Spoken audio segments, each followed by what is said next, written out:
plays right field and bats 6th. Abraham Toro at third base, batting 7th. Miles Straw in center field, and Martin Maldonado catches and bats 9th.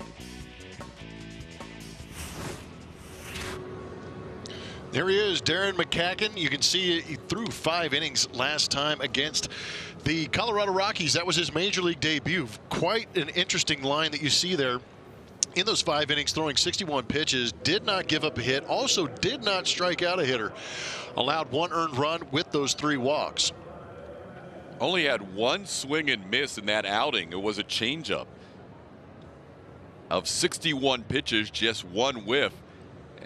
And here's the defense behind McCacken that might be busy, as he's a guy that put the ball in play in Colorado. On the infield, Kyle Seager and J.P. Crawford, who won the Gold Glove last year on the left side. Shed Long Jr. and Luis Torrens gets a start at first base. His 3rd start at first this year.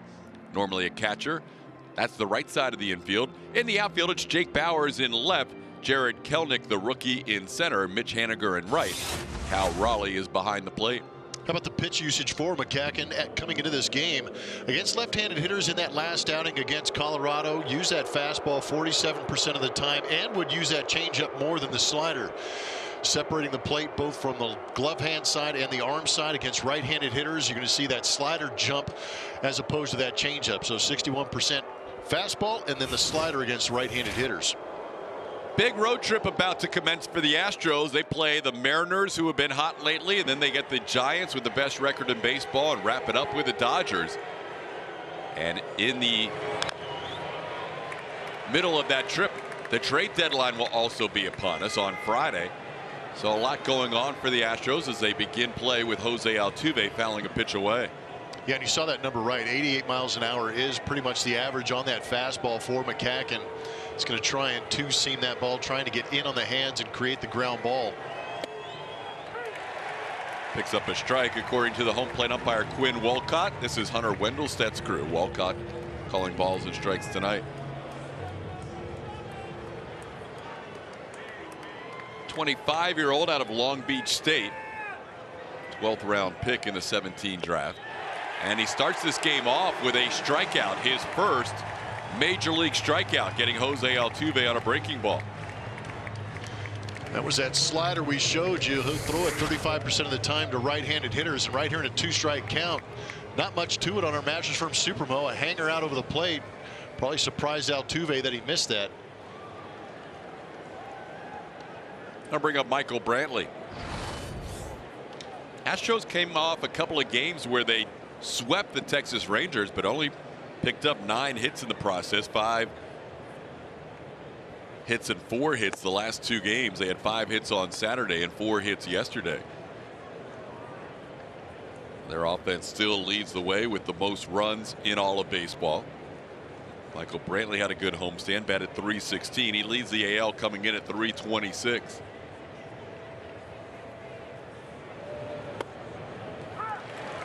There's a called strike. It's 1-1. Yeah, if you stay on the overall numbers between the Houston Astros and Seattle Mariners as far as offense is concerned, you have the best hitting team in baseball and arguably one of the worst hitting teams in baseball in the Seattle Mariners. Up the middle, knocked down by McCacken, and that's going to allow Michael Brantley to easily reach first base. Infield hit for Uncle Mike. Starts off the long road trip with a base hit. Got some help from McCacken on that one, knocking it down, taking the steam out of it, kind of putting it in no man's land behind the mound. Well, Brantley, who has been batting .350 since coming off the IL, 37 games, now 38 games, picks up a base hit with 1 out. Here's Yuli Gurriel. Yuli, 6 for 17 on the homestand, had the day off yesterday. Did come in as a defensive replacement for the Astros in the 9th inning. He and Miles Straw both coming off the bench to play defensively. Takes one up and in for a ball, 1-0. Mariners have won 3 out of 4. They defeated the Oakland A's in 1-run games 3 times over the extended weekend series. They've also won 23 out of 34 going back to June 13th. The only team in the major league since June 13 with a better record than Seattle are the Houston Astros.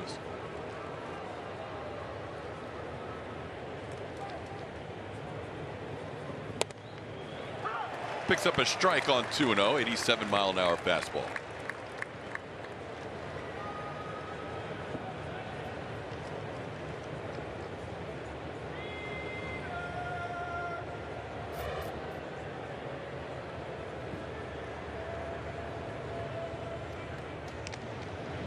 Brantley actually stole a base in that series against the Rangers, picked up a steal in his final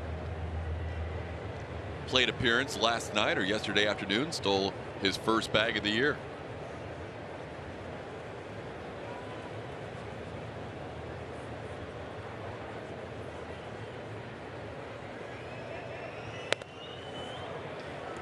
Upstairs, 3-1. So McCacken, in the span of 2 batters, strikes out his first batter and allows his first major league hit. First major league strikeout, first major league hit allowed after going 5 innings in Colorado with no hits and no strikeouts. He did walk 3, and he's now 3-1 on Gurriel. And he walks Gurriel. Yuli drawing his 40th walk, extending his career high. Really got the sense that Yuli was just trying to feel out McCacken and see the pitch a little bit. Not trying to do too much. He really only got 1 pitch to hit, but in being patient, he gets that walk. Get a couple of base runners on for Yordan Alvarez. Yeah, to me, that's the biggest difference for Yuli this year. Yeah. 2-0 pitch, outside edge, and he just let it go, figuring I'm going to see a couple pitches, and he was patient. He puts the ball in play so much. Yeah, if he would have swung at that 2-0 pitch, he probably would have put it in play. Yeah, sometimes that can be a bad thing too, because you can end up rolling over, and especially the first time when you are seeing a pitcher for the first time that you haven't seen. You want to see that movement. You want to see how the ball comes out of the pitcher's hand. Yordan watches the pitch come inside. That was the changeup at 80 miles an hour. Yordan in the 6-game homestand had 7 runs batted in.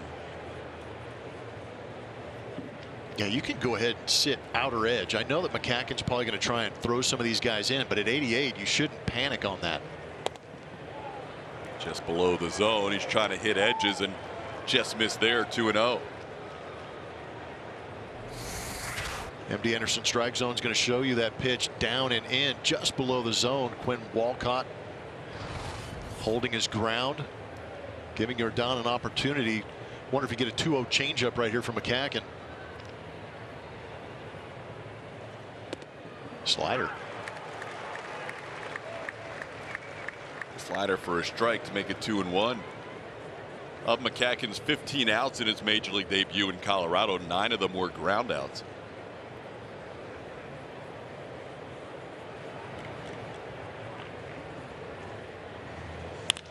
That ball hit hard, a base hit into right center field. Brantley will head home. He'll score easily. Astros on the board in the first inning of the road trip. It's 1-0.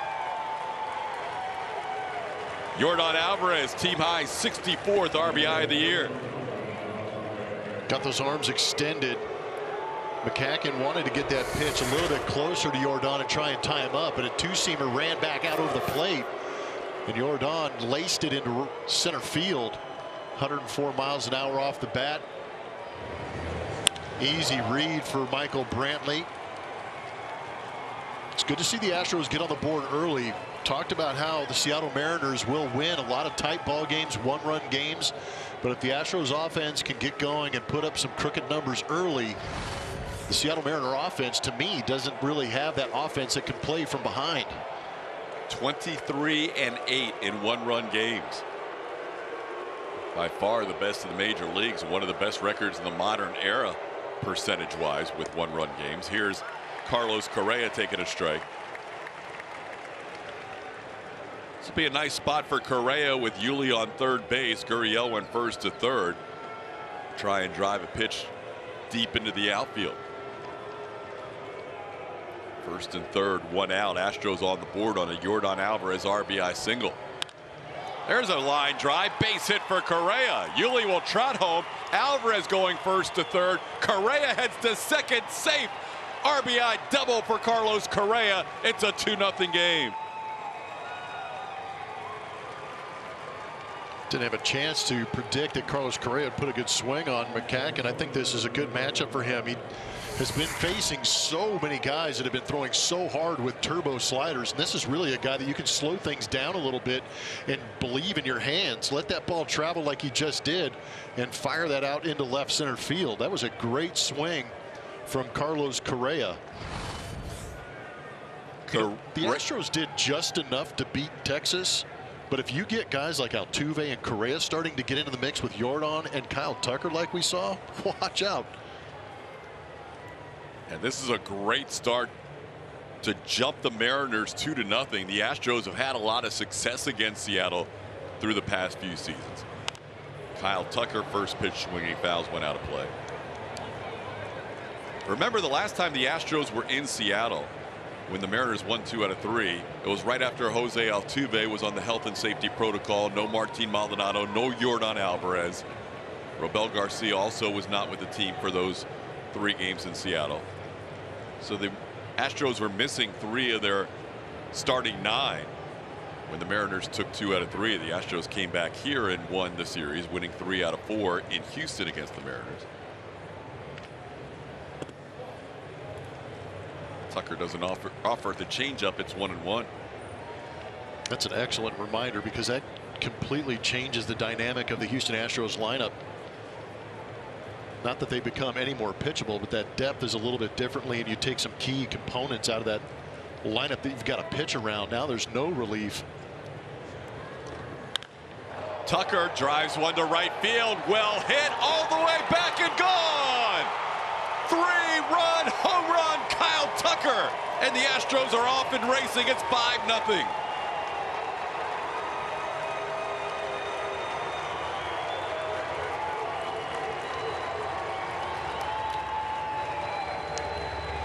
A pitcher who did not allow a hit or a run in his first outing has given up 5 in the first. What a great job staying on that changeup. It was actually a pretty good pitch down in the zone, just caught over the middle part of the plate. And Kyle Tucker, the only way he hits that ball out is by staying back with the hands.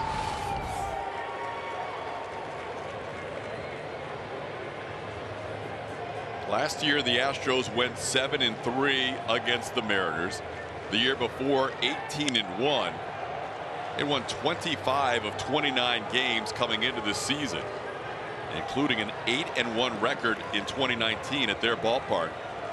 7-3 in 2018 at T-Mobile Park and 7-2 in 2017. So there are a lot of bad memories for Seattle Mariners players with the Astros coming into town, and they're just making them remember some of those things right about now. And you know, hearing Dusty Baker's comments before the game saying, you know, this is a big ballpark, it's tough to drive the ball out. If you go back in the history of the Astros going through Seattle, they've done a great job of hitting the ball out of the ballpark like that. Abraham Toro in the lineup after a big 2-run home run last night. Goes back-to-back games with a home run. All Toro does the last few days is hit home runs. His 6th of the year, and it's 6-0 Astros and a lot of smiles. Not crushed, but perfectly placed down that right field line. And since 2013, when the Astros moved into the American League, they have felt right at home here in Seattle. Man, oh man. All 6 of Abraham Toro's home runs this year have been as a left-handed hitter, and that one caught by a fan just over the wall in right. Now there's been more plays in the stands than there have been on the field for the Seattle Mariners in this first inning. Yeah, they're only out to strikeout. Poor Altuve is probably at the end of the bench by himself. Probably hanging his head a little bit. But you're talking about a guy who had not allowed a major league hit. Yeah, he's chomping at the bit to get back out there. McCacken picks up his first major league strikeout, and then single walk, single double, home run, home run. Here's Miles Straw down in the count 0-2. Unbelievable start for the Astros, jumping Darren McCacken in his first major league start for a 6th spot already, just 1 out. I anticipated the Astros having some good at bats and maybe getting to McCacken, but I didn't expect it to happen this quickly. We were looking at his stuff before the game, and it was impressive what he did against Colorado, but the Rockies haven't been one of the better offenses all year. Today he was going up against the best offense in baseball. That one's off the plate. 2-2. Well, and credit the Astros too. Some of the pitches that they have hit have been mistakes. They haven't really had to sit on the edges. Some of these pitches have caught the fat part of the plate, and the Astros seeing the ball really well out of the hand of McCacken right now. Straw sends a fly ball into right field. Mitch Haniger to his right puts it away. After 6 consecutive Astros reach base, Straw retired for the 2nd out. 6 runs ties the most for the Astros in any inning this year. It's the 3rd time they've done so. Some happy guys right there. Hitting coaches are beside themselves right now. Alex Cintron. Troy Snicker enjoying this offensive outburst. Here's Martin Maldonado.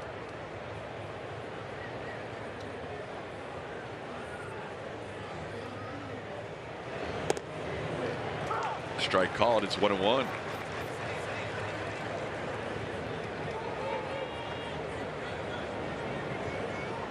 When the Astros played in Seattle in that 3-game series in mid-April without Maldonado and Altuve and Alvarez, they only scored a total of 8 runs in that series. Their only win in that series was a 1-0 win when Zach Greinke was brilliant. Scored 6 already in the 1st inning as Maldonado fouls a 1-2 pitch away.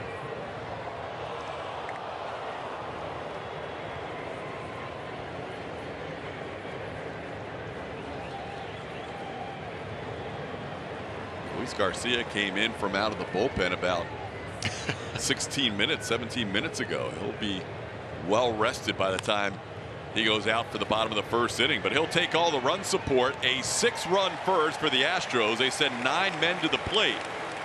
Home runs by Kyle Tucker and Abraham Toro, and the Astros lead early. In the 3rd spot, Ty France DHs.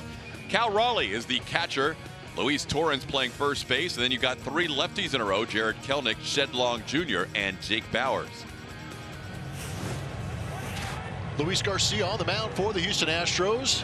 Has the luxury of that 6-run lead to start things off. As you see his season numbers, a beautiful 2.86 ERA. That whip right around 1. We were talking about that all day yesterday, so that is a very good number for him.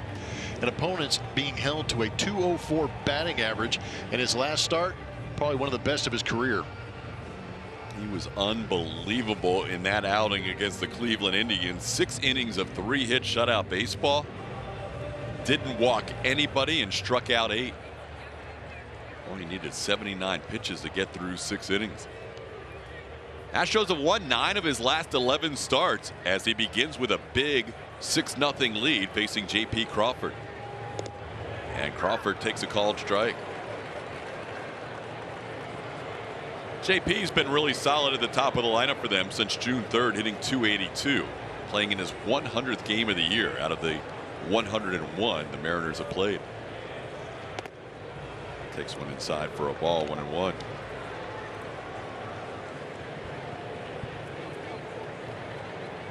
Luis was very efficient inside the zone, had some good pitches against left-handed hitters last time out against Cleveland, so showing some good sharp cutters.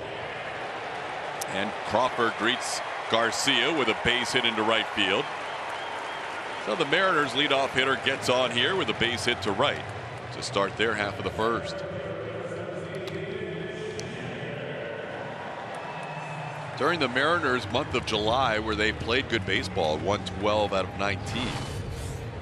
Most they've scored in any game has been 7. They've done that 3 different times.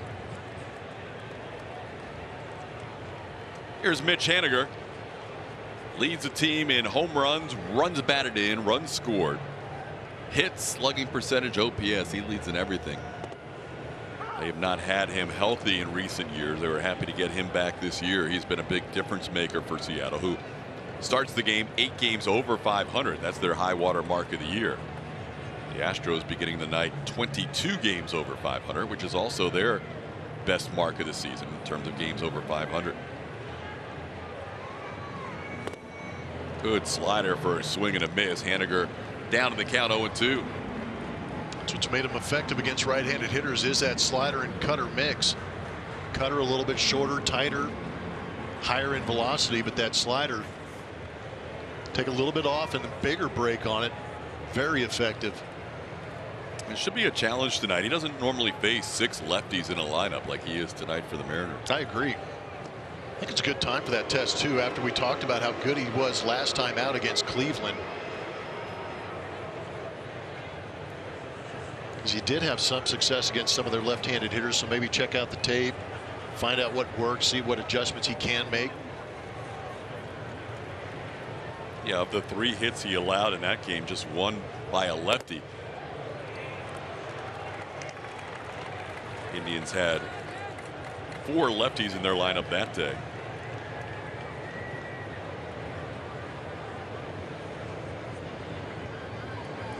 Luis has faced the Seattle Mariners last on April 29th in Houston.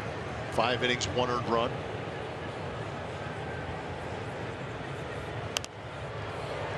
Haniger pops one out of play.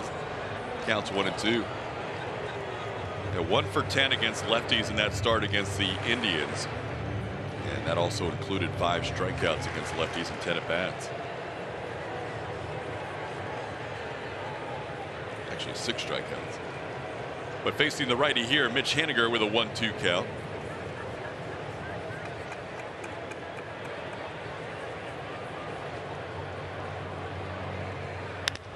Ground ball towards short. Correa will go to Altuve for 1. Haniger out at first base. They turn the double play.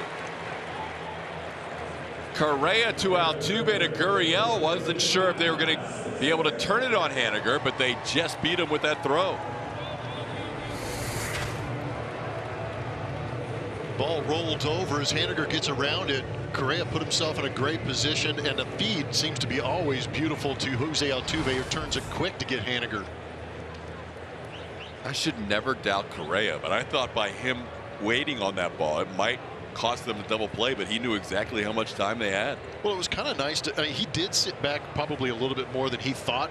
And again, you got to adjust when you get out on the road. The first couple of games, or the first game, is usually when you try and read how is the grass cut a little bit thicker, is the ball going to take a little bit longer to get here. But he actually created a situation where his momentum was going towards second base, so it made that kind of sped things up a little bit. Ray and Altuve always chatting during the inning as Kyle Seager bats with the bases empty and 2 outs. Seager hits a high fly ball into right center field. Tucker and Straw converge. It is Tucker's play as Luis Garcia, after a leadoff hit, faces the minimum in the bottom of the first. Astros with a 6-0 lead after 1. They like to win. You're right.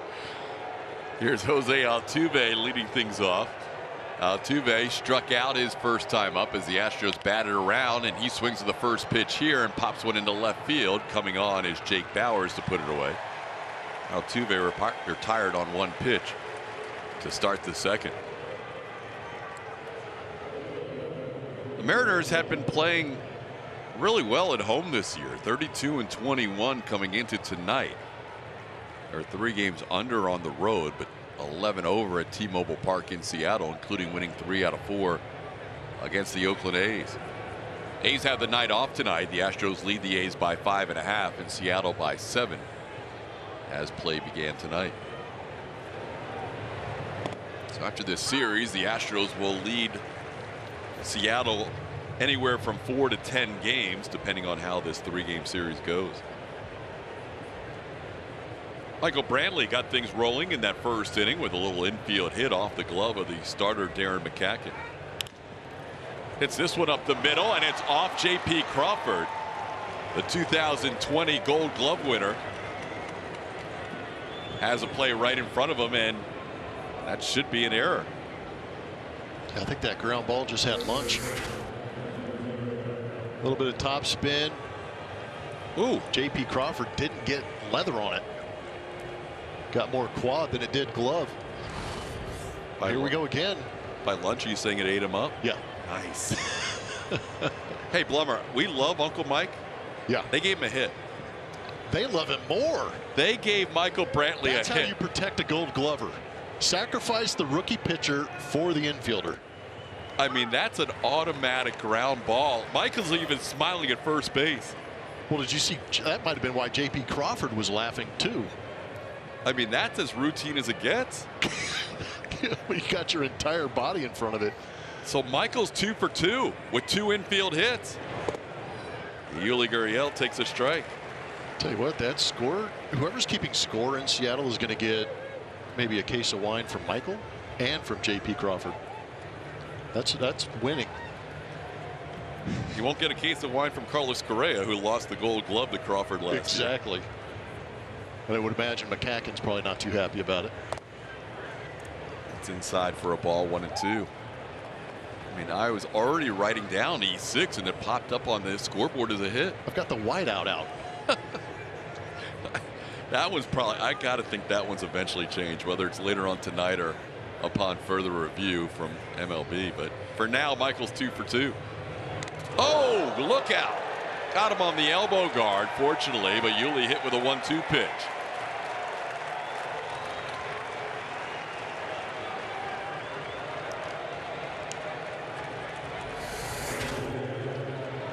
Two-seamer that just runs in and just Yuli could not stay away from it. The only good thing is it did catch that elbow pad, it seems, from our vantage point. Fourth time Yuli's been hit by a pitch this year. He got hit on that homestand as well. He'll be down at first base.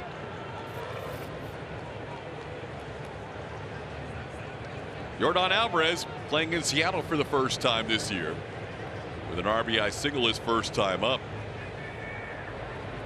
So in the RBI race now, Yordan was 64. Tucker with a 3-run home run is up to 61. Altuve and Gurriel with 59. Yeah, during that homestand, we talked about how good Yordan and Kyle Tucker have been, and Kyle Tucker has swung the bat so well at Minute Maid Park. But it's good to see him get off to both of them get off to a great start here in the first inning in Seattle on this road trip. They combined for 15 RBIs over those 6 games in the homestand. Tucker had 8, Alvarez had 7, and they've already combined for 4 runs batted in tonight with a Tucker 3-run home run and a Alvarez RBI single. Want to get inside on Yordan here, it appears. That was a high fastball that he fouls away. It's 1-2. An infield hit followed by a hit batter. Astros have 2 on with 1 out. They've already put a lot of pitches on McCacken in this game. 33 in the first when they scored 6 runs.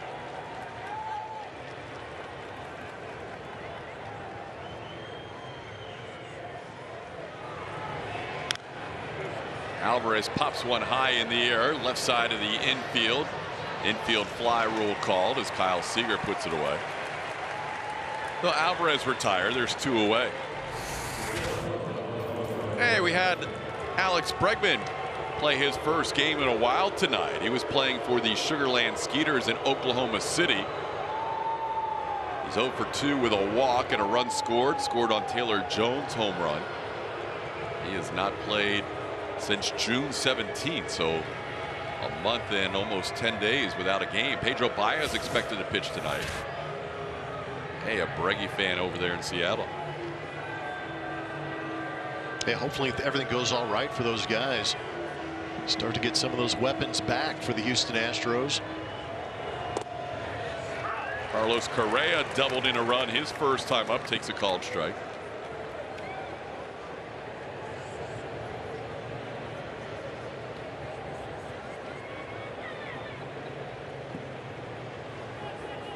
Correa with RBI number 56 on the year himself. Takes a slider down and away, 1-1. McCacken didn't pitch last year due to the cancellation of the minor league season. Started out this year at Double-A Arkansas. Was promoted to Triple-A Tacoma on May the 14th. He made a couple of starts at the Double-A level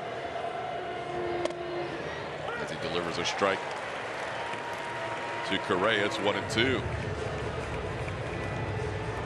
His 3 starts before he got the call up to the Mariners, he was 1-1 with a 1.42 ERA at AAA. Getting a chance to start here with a couple of injuries, including Justice Sheffield, who's out.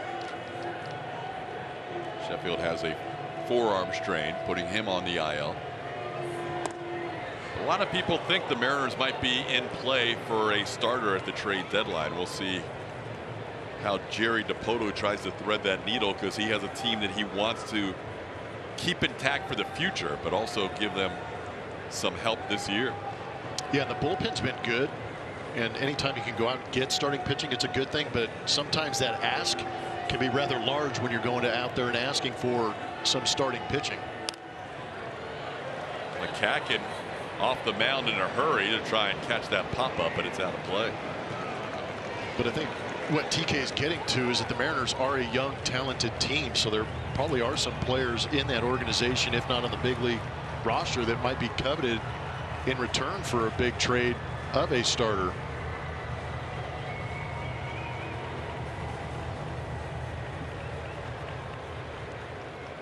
Trade deadline Friday, 3 o'clock Central. No more second trade deadline. There's no more Justin Verlander trade deadline, if you will. Everything has to happen by Friday.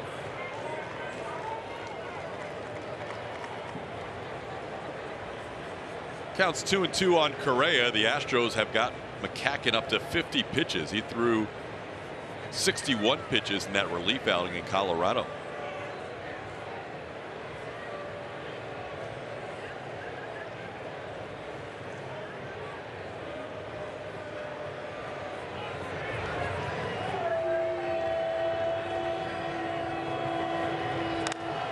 Ground ball, just foul.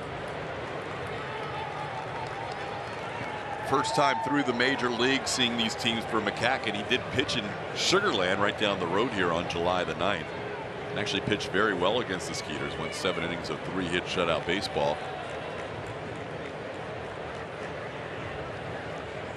Did not walk anybody, struck out 4 in that game in Sugar Land.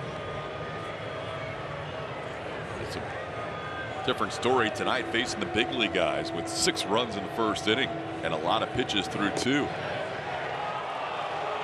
That hit the glove, but the glove was off the plate. It's 3-2. And I feel like that's where Raleigh, the catcher, might be hurting his pitcher a little bit, because usually the catcher will try and set up with that outside corner right down the center of the body, because the target for the pitcher has hit that catcher right where the glove is at. And that glove was a 4 or 5 inches off the outside corner. Rookie pitcher and a rookie catcher. Correa, a little tapper in front of the plate. Raleigh out in a hurry, and he'll get Correa for the final out of the inning. 1 hit batter, 2 men left on base, 6-0 Astros.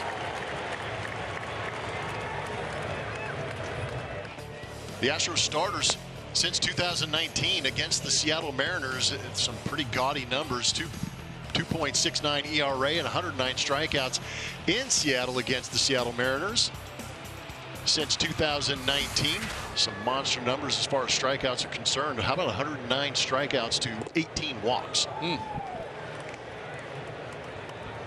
Luis Garcia will try and add to those numbers tonight, facing Ty France here. It'll be France, Cal Raleigh, and Luis Torrens, 4, 5, and 6 in the Seattle lineup. France carrying a 4-game hit streak to the plate, hitting .357. Garcia gets the edge on the inside corner, and France down to the count 0-2.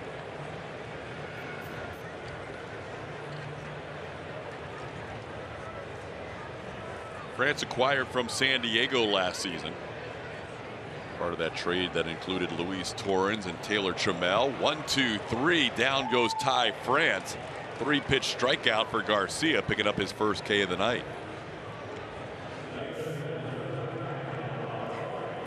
The Astros Youth Academy provides free year-round baseball and softball instruction, life skills training, and academic support for youth ages 7 to 18.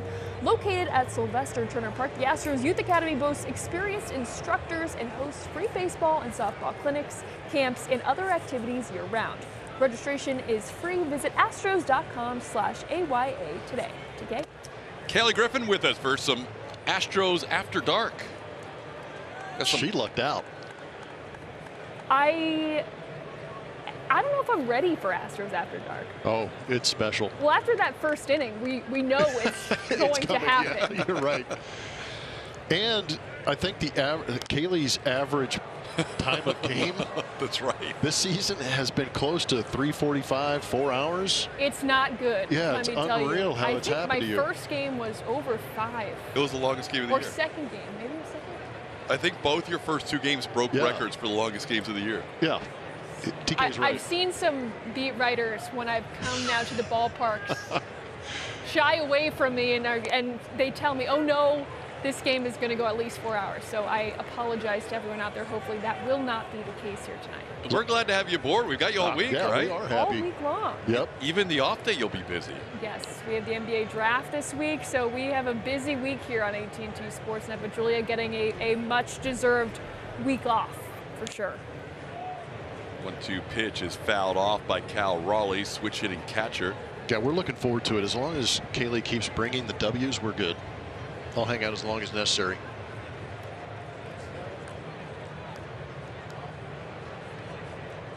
Garcia allowed an opening hit to J.P. Crawford. He was erased on a double play, so he's faced the minimum so far. Raleigh was having a good season for Tacoma when he was called up. Made his major league debut earlier this month on July the 11th. And he hooks another ground ball foul. Nice play by Perry Hill. That's your guy. That's my guy. Did a good job of funneling.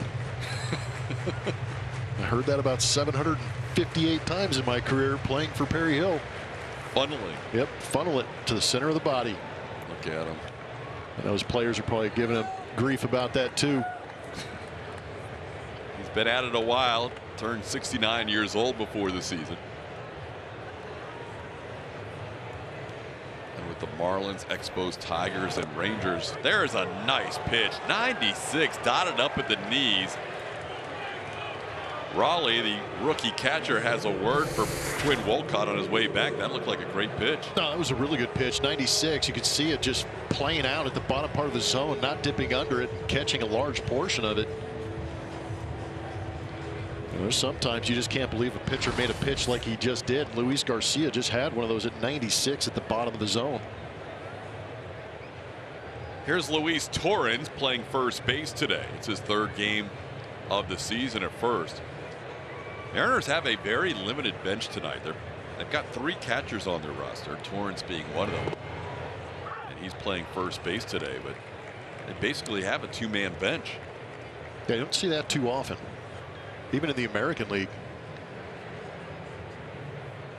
They're dealing with a suspension to one of their relievers, Hector Santiago, serving a 10-game major league suspension. Caught with something that was deemed to be a little sticky or tacky. His glove was sent off to Major League Baseball offices, and the appeal was denied. The suspension upheld. This is the last day for Santiago on the suspension, but you can't replace that guy. You can't. Yeah, that's the big part of the consequence of being caught with the sticky stuff, is that your roster spot cannot be replaced. So they have a 9-man bullpen, but only 8 are active tonight. As Torrens takes one outside for a ball, it's 2-1.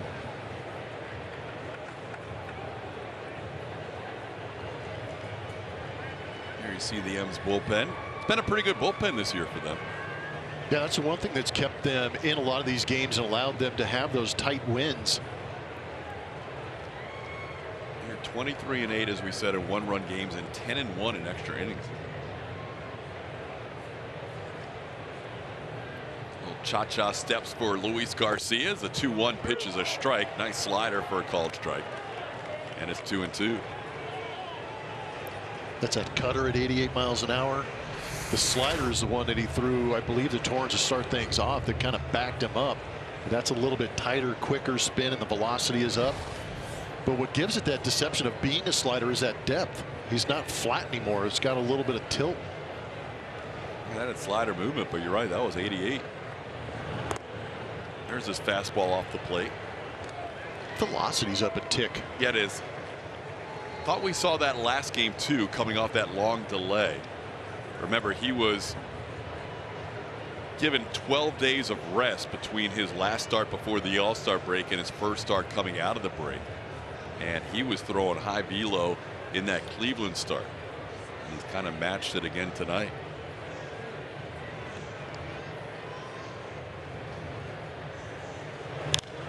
Three-two pitch is hit in the air down the right field line. Tucker gives it a look, but he runs out of room. Astros will be careful with Garcia in terms of his total innings pitched. He comes into tonight with 91 1/3 innings. His career high in the minor leagues in 2019 is 108 2/3 innings. And that's what else I liked about his last start is that he went 6, and of course the Astros put up a big run total, so it was easy to take him out of that game. But in the 6 innings that he pitched, giving up 3 hits, striking out 8, no walks, only 79 pitches. Right, very efficient. Torrens stays alive on a foul ball at 3-2. So if he can continue to give you 6 innings and stay around that 70, 80, maybe even 90 pitch mark and keep him below 100 pitches, I think that really benefits him down the stretch. Because again, guys like Luis Garcia who haven't pitched deep into seasons, it's one thing to get through September when you've never pitched into September, but then you've got to be available for the postseason at the rate the Astros are going this year. Absolutely. He had one other start, the one in Buffalo, where he averaged about 13 pitches an inning, but that one in his last start is 2 best in terms of efficiency, and he strikes out the side in the 2nd inning, getting Torrens looking. France, Raleigh, Torrens has been swinging for the power and the fences here recently too. He's been on a nice little roll lately. Had 3 consecutive games with a home run in the homestand. Added some doubles into that mix as well. Now a big 3-run home run in the 1st inning, scoring half the runs for the Astros. They lead 6-0. Darren McCacken back out there for his 3rd inning of work. Already has thrown 53 pitches in this game. It'll be Tucker and Abraham Toro, who went back-to-back in the 1st inning. Then Miles Straw. Pitch misses inside for ball 1.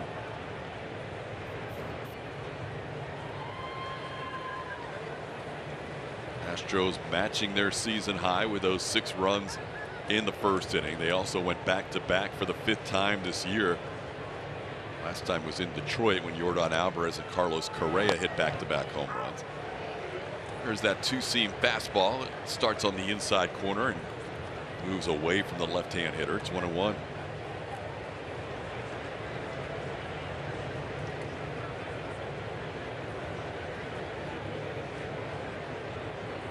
McCacken's generally going to be around the plate, although he has walked Yuli Gurriel in this game and also hit Gurriel with a pitch.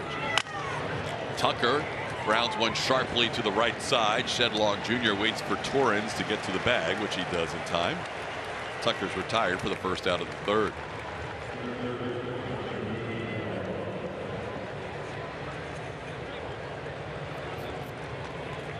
Astros have, as we told you recently, played very well in Seattle, but through their history, they have always played the Mariners well. They are looking for their 100th all-time victory against Seattle. That's their best record, 99-60 against the Mariners, than any team in baseball. How about Abraham Toro? Got to start yesterday after getting the day off Saturday. Actually had the day off on Friday, then got to start yesterday, hit a home run. Even though Aledmus Diaz was activated before the game, Dusty Baker said, I want to stay with the guy who hit the big 2-run home run yesterday. So Diaz will probably be in there tomorrow, but Toro gets the start. He hits a home run again in this game. Good to see Aledmus back and active for the Astros. He is a valuable piece to this puzzle. I completely agree. Plays a good shortstop, can play some first base to pick up Yuli if he needs to. Also can play a very good 3rd base, but that bat before he got hit on that hand was going extremely good. So Diaz activated today, and Robel Garcia optioned to AAA Sugar Land.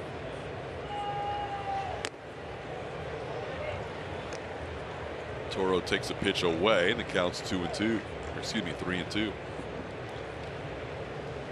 Well, Toro didn't make the opening day roster. Garcia did, but now this time around, with Diaz coming off the IL, Toro's the one that stays. He has been playing the majority of the games in Alex Bregman's absence. And the Astros have a really good record with Toro in the starting lineup. They are 17-8 when Abraham starts at third.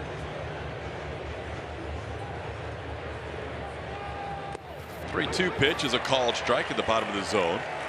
That is the second strikeout picked up by McCacken in his first major league start. 2 away.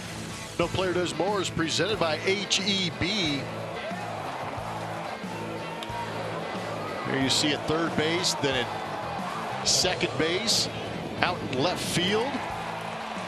That's all the same guy. That's Mr. Utility for your Houston Astros, Aledmys Diaz. That's that stick we're talking about. He's no slouch when he digs in. He's got some pop in that swing, puts together some great at-bats, but moving all over that diamond for Dusty Baker offers versatility and some options to give guys days off if they need it. Missed 41 games with that fractured left hand. Happened in Buffalo on June the 5th. It is rehab assignment at AA Corpus Christi. Also played a couple of games down in the Florida Complex League before he went to AA.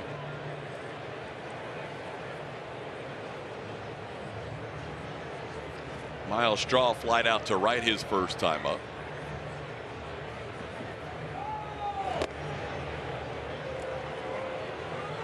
Pitch misses from McCacken. It's 1-1.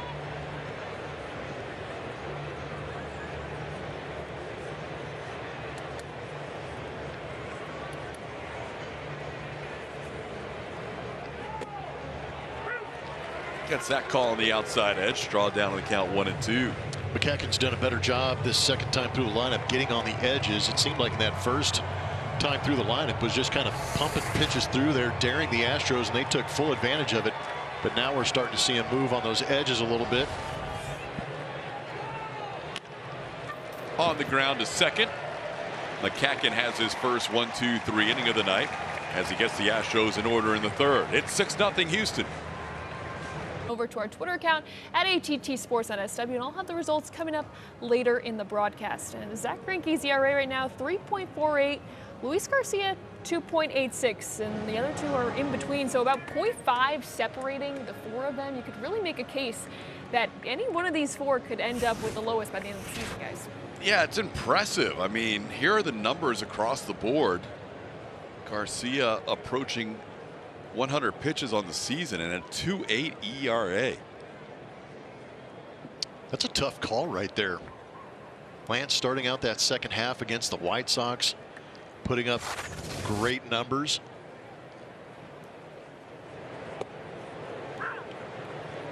But if Luis Garcia is the guy that we're watching in his last start and this start, wow, he might be the guy.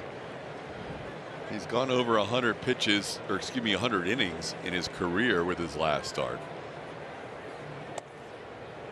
93 1/3 of them coming this year. He's got 105 2/3 in his career, not including what he did last year in the postseason. Facing Jared Kelenic. Kelenic, a young star in the Mariners system. We did not see him when the Astros played the Mariners earlier this year. He was just called up on May the 13th. The Astros played the Mariners in a couple of series back in April. Kelenic just turned 22 less than 2 weeks ago. After making his debut on May 13th, he was sent back to AAA Tacoma on June 7th. Continued to hit well at the AAA level, 23 runs, 23 RBIs in 24 games. And he was called right back up on his birthday, July 16th, when he turned 22. But it's been a battle here at the big league level. 12 for 115 for Kelenic with 41 strikeouts. And he's almost to 120 at bats in his rookie season, so that's a substantial sample size. Swing and a miss. 2-2 pitch. Luis Garcia gets his 4th consecutive strikeout, one away in the 3rd. That was the curveball. Good old-fashioned 12-6er at 78 miles an hour. Doesn't throw a lot of those, but he does throw them to left-handed hitters. And how about the location on that outside edge? Tell you what, if you just tune in and you're watching Luis Garcia in one of these last 2 starts, you're going, man, this guy, you know, he must have pitched really well to get himself into this rotation, but he hasn't pitched above A ball. I know. Well, I guess he has pitched above A ball because now he's in the big leagues, but he did not pitch in AA or AAA. It's crazy to think about making that leap last year and doing what he is doing this year. The reason why the Astros had a 6-man rotation before the All-Star break was because they couldn't take Luis Garcia out of the rotation. He was pitching too well. Now Jose Urquidy on the injured list, so he's part of a 5-man rotation. This guy has been very impressive. He's going deeper into games now. It all started with that Dodgers game, the final start of May. Dusty needed some innings out of Garcia and let him go 100 pitches for the first time in his career. And after that, he was off and racing. 6 innings, 7 innings, 6 innings since the next 3 starts.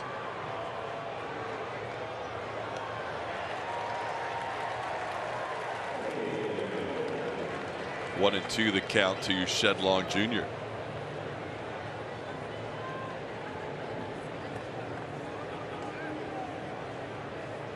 Shedlong only has 101 at-bats on the year. He missed most of the season with a right shin stress fracture. Came off the IL June the 7th. 95-mile-an-hour fastball fouled away. Garcia in his last start struck out 8. That matched his career high. He's done it 4 times this year. Got 8 against the Indians, 8 against Toronto, 8 against the White Sox, and 8 at Yankee Stadium to set the mark originally on May the 5th. He's already struck out 4 Mariners, or the first 7 hitters. Make it 5 of 8. Little change piece outside. He threw a couple to Shedlong. He tried to throw a couple to Kelnick. They weren't as good. But Maldonado getting back on it. He actually got that first strike against Shedlong with that changeup. This is a put-away changeup. Everything going right for Luis Garcia early in this game. I mean, that was after 2 fastballs at 96 miles an hour and then just pulled the string and move it off the outside corner. His stuff is unreal tonight. He's got 96, 97. He's throwing a cutter that's moving and diving. Here's a pop-up. Correa goes out. Miles Straw comes in. It's all the center fielder's ball. He has faced the minimum through 3, striking out 5 of the last 6 hitters. Luis Garcia leads 6. But he's zooming in on his presentation. All that and more on Astros bases loaded tonight after the postgame, only on AT&T Sportsnet. TK? Kelly, thank you. Martin Maldonado leads off, swings to the first pitch, a breaking ball that he fouls off. Maldonado grounded out his first time up. Darren McCacken has settled in after a rough first inning. He's retired the last 5 batters he has faced. It'll be Maldonado, then Jose Altuve, Michael Brantley here in the 4th. Maldonado gets into one, deep to left field. That ball's well struck and gone. Off the back wall of the Astros bullpen. Martin Maldonado with home run number 7 on the year, and the Astros lead 7-0. TK, that ball was unloaded on. Woo! Little hanging and banging on that one. That was a slider up out over the plate, and Martin Maldonado shot the bat head through the zone and barreled it up and launched it 394 feet. He leaned back on McCacken right there. No doubter. I mean, going back for it is Abreu, and he runs out of room. That's the back end of that bullpen. That's a bomb. Altuve takes a slider for a ball. That's one of the longest we've seen hit by Maldonado.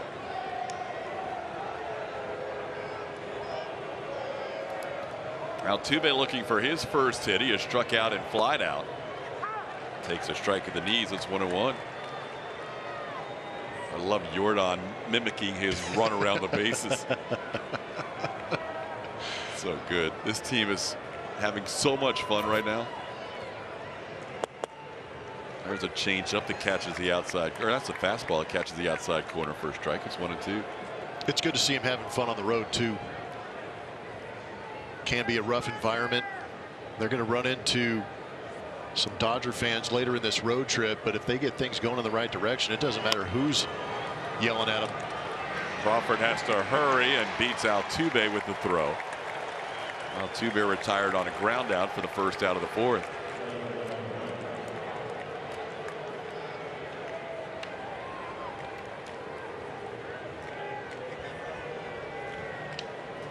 I'll bring up Michael Brantley. Brantley 2 for 2 today. A couple of infield hits. Was credited with a hit on a ground ball misplayed by J.P. Crawford his last time up.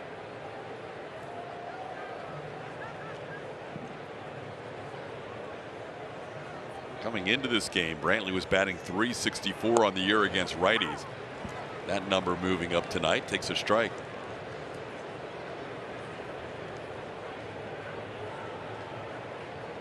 Brantley with his 2 for 2, now up to .330 on the season.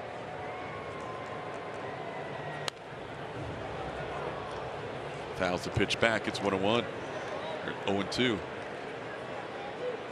McCacken so far allowing 3 home runs, 7 runs.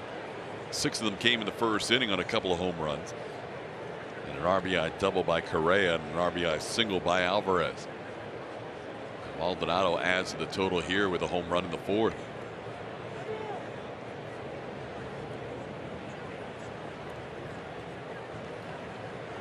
Even though he only threw 61 pitches in that relief appearance out of the bullpen in Colorado, McCacken prior to that had thrown 91, 92 pitches in 2 of his last 3 starts at the minor league level.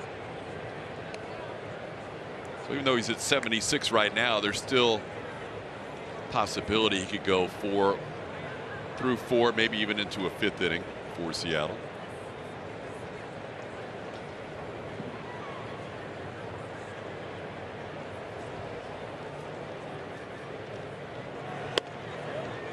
Just missed the inside corner. 2-2. Tough take.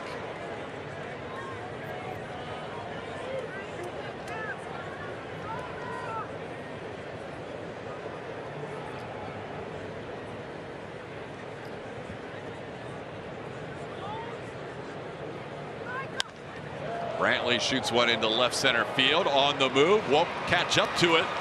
Bowers can't quite get there as it bounces over the wall. Michael Brantley 3 for 3, an opposite field double. Brantley a 1-out base runner.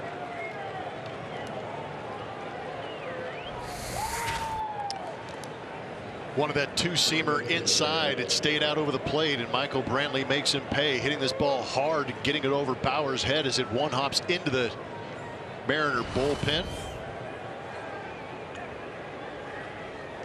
Astros now with 8 hits. Michael has 3 of them. Yuli Gurriel, who has walked, scored a run, and been hit by a pitch, will bat.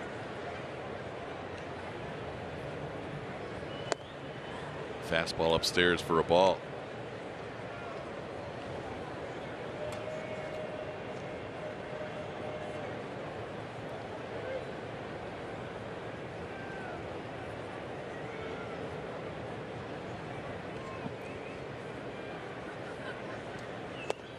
One 0 pitch is a called strike. It's 1-1.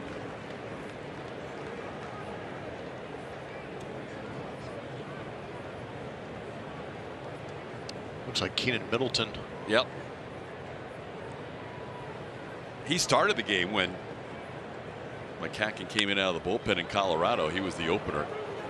Gurriel pops one up, foul territory. It's put away by Torrens. There's 2 outs. A home run and a double in this inning. And Yordan Alvarez will bat for the 3rd time. It's like a beautiful night out there in Seattle at T-Mobile Park. They had over 30,000 for their game Saturday against the A's. Looks like a little bit of a lighter crowd tonight, obviously, on a Monday night. It'll stay light for a long time out there this time of year. Jordan 1 for 2 RBI single.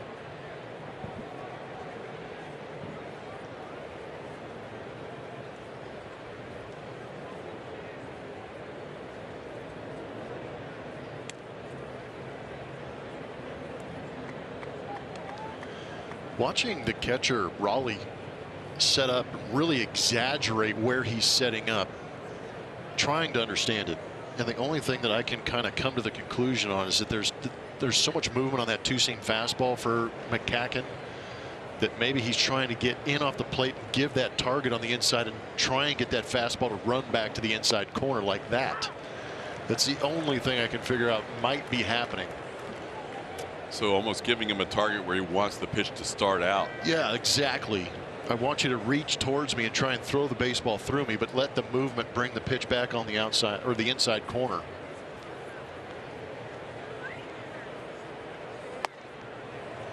That went off the plate, 2-1. Yeah, but he set up down the middle on the changeup that faded off the outside corner. That's the only thing I can think of, because I haven't seen a guy set up like this since the late 90s with the Atlanta Braves. Javi Lopez. Way off the plate. Yeah.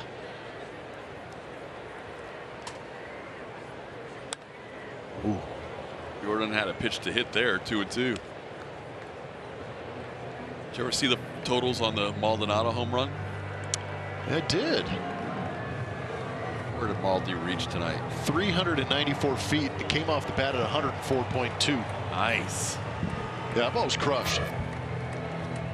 Further than Tucker's or Toro's. Tucker's went 387. Toro's 342.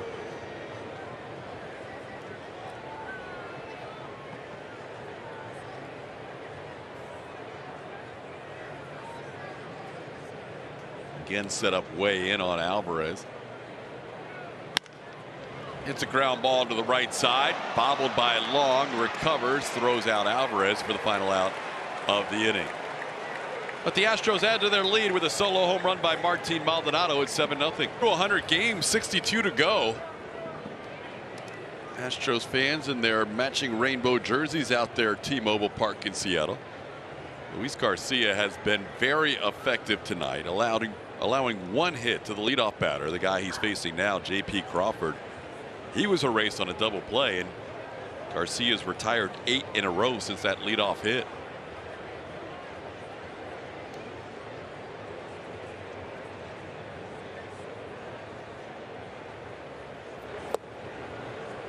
The movement on some of the pitches tonight for Luis Garcia are as good as we've seen all year long.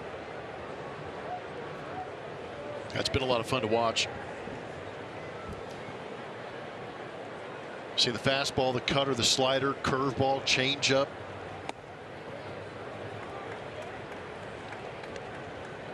.92 on that fastball, a little bit below where he's been most of the night.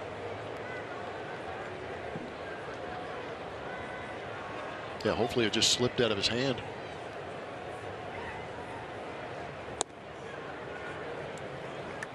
Couple close takes, and J.P. Crawford ahead of the count, 3-1.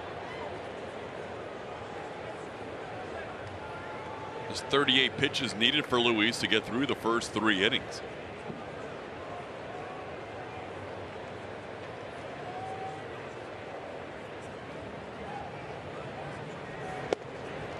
There's a strike.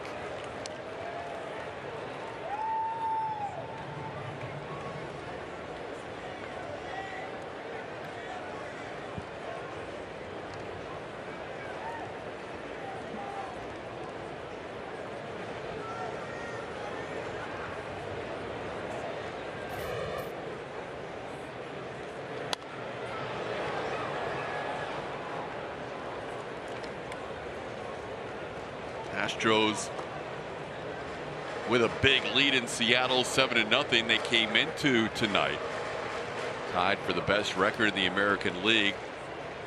The Red Sox won their game against Toronto 5-4, scoring a couple of runs in the bottom half of the 8th inning. So for the time being, the Red Sox have taken the lead in that category. Tucker will play it on a hop. He was thinking about going for a diving catch, but instead J.P. Crawford now 2 for 2 with a single to right. Not hit very hard, just well placed. He's got jammed on a couple of these fastballs. Up out over the plate, off the label. Probably a good idea by Kyle Tucker to not lay out for this one. Force the Mariners to go station to station, get more than one hit to drive in a run.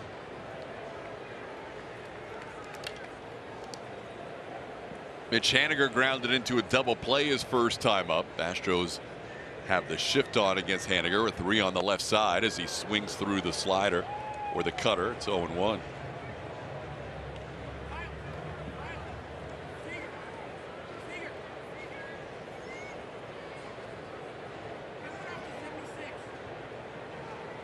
There you see the 3 on the left side with Altuve on the third base side of second.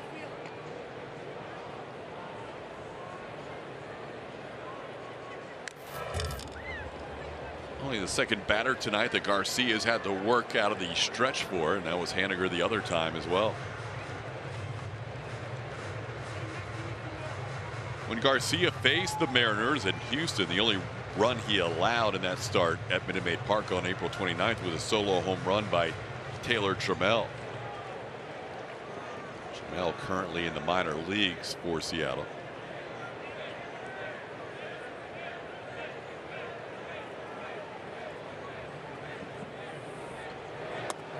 Try to hold up on a changeup. I like the right on right changeup. Yeah, interesting to see him go to that pitch. Almost got the check swing or the swing and miss on that. I guarantee you Mitch Haniger did not see that in the scouting report. He was thinking about a pitch that might get him a ground ball double play again.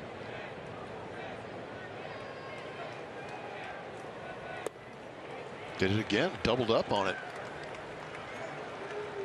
Missing low, the count's 2-2.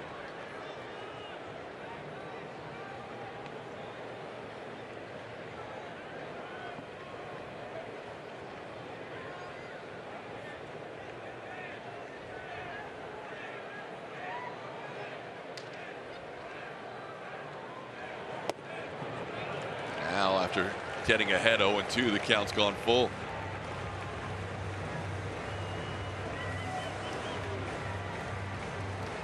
Back-to-back full counts in this inning for Garcia.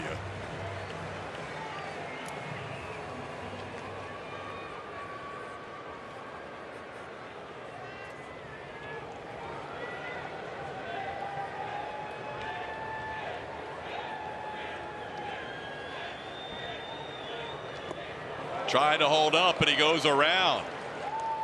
That is a big strikeout for Garcia on a pitch that could have been ball 4. Yeah, I think Haniger sold out for the fastball. It just couldn't hold up once that cutter started to break off the plate. Luis Garcia in 100 innings. One of the best all-time rookies in terms of ERA through the first 100 innings. A lot of relievers on that list. A Smith with the lowest ERA. It's a good way to start things out. Devo making it on there. How about Devo?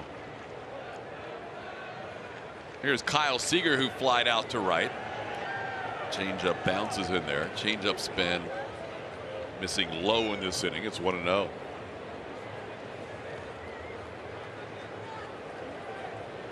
Seager, like J.P. Crawford, has played in almost every game this year. He's playing in his 99th game out of 101.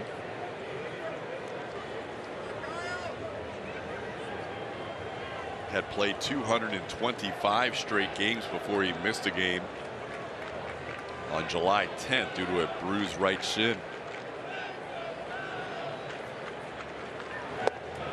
Good change up there, 1-1. It's almost as if he's working on that changeup in this inning. You're right. He's thrown quite a few. That was a very good one in that 1-0 count.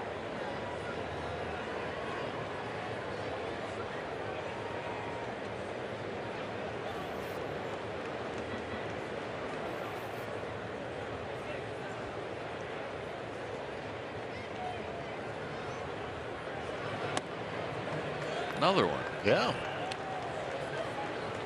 He's just loading up this inning. He hadn't thrown many coming into this inning.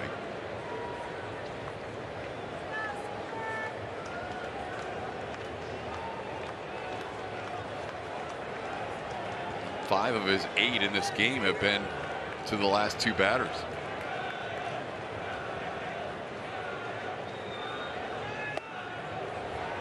Fastball for a swinging strike, and the count's 2-2. Yeah, Seager was late on that one too. Slowed things down with those changeups early in the count. Beat him with that fastball to get that count to 2-2.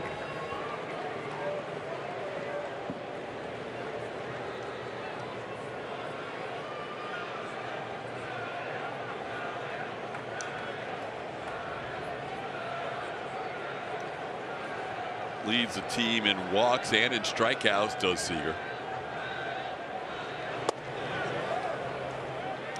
As he takes a pitch just off the plate, it's 3-2. Third straight full count for Luis Garcia.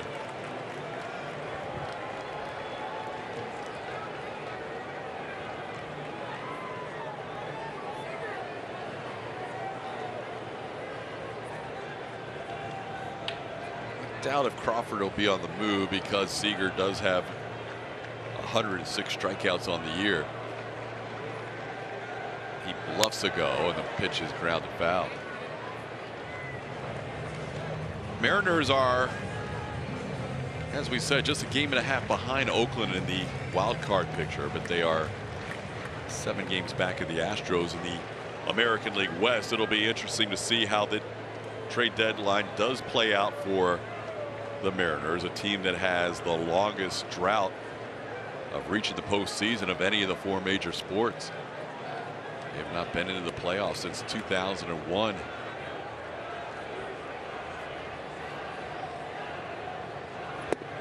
All 4 pitch down low, and Seager draws his 36th walk of the year. The Mariners have 2 runners on for the first time tonight, and that'll draw a visit from pitching coach Brent Strom.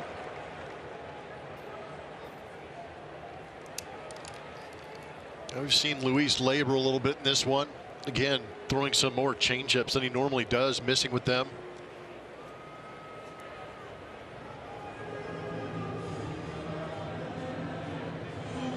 Garcia came into this inning with 38 pitches. He's thrown 20 here in the 4th and only recorded 1 out.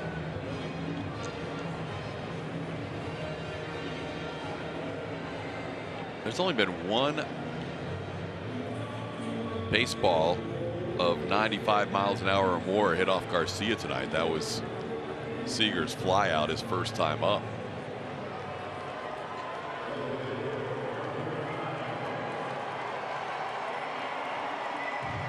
So Ty France will bat. France was a strikeout victim his first time up.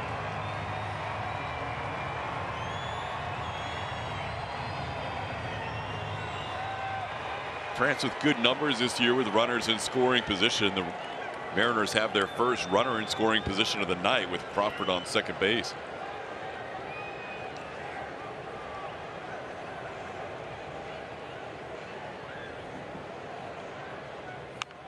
Ground ball slowly hit back to the mound.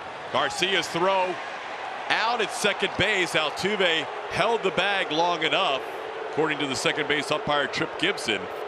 So they force Seager on second. The throw was a little bit off the bag, and Altuve had to avoid the slide while maintaining the bag. Watch where the umpire is on this. Trip Gibson came to the inside of the diamond, and Luis had to throw over the runner, over the umpire, and to Altuve, who hopefully keeps a spike on it. Hey, that is borderline. It's got to be enough to overturn that out call at second base. They're going to replay this thing as Altuve tried to make that athletic play to make the catch, the out, and avoid the runner. Ball has to be in the back of the glove.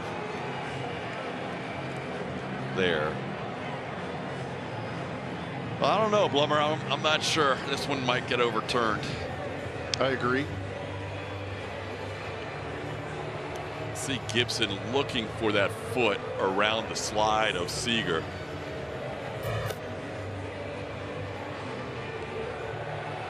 Not a good throw by Luis Garcia, and it may cause a bases loaded 1-out situation here, depending on how the review goes.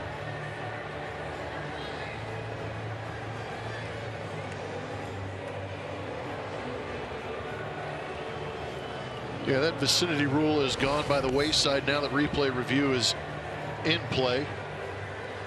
Hunter Wendelstedt, the crew chief, will give us the sign as he gets off the headset right now. Bases loaded.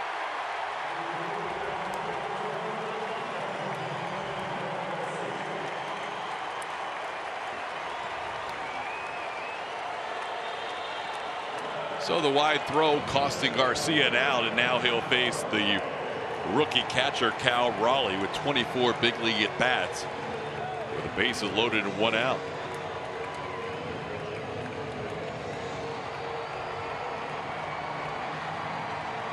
Garcia right here has to keep his composure, focus on the pitches, and execute.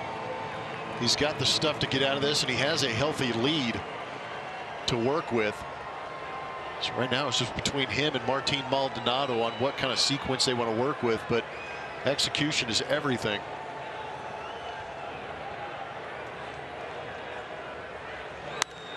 Line drive, base hit, right center field. That'll split the gap and go all the way to the wall. Crawford scores. Seager will score. Ty France being waved home. He's going to score. Bases clearing double by Cal Raleigh. The rookie catcher's driven in 3. It's now a 7-3 game. We guessed right. Got a fastball he could handle. Wanted it down and away, and it stayed middle down.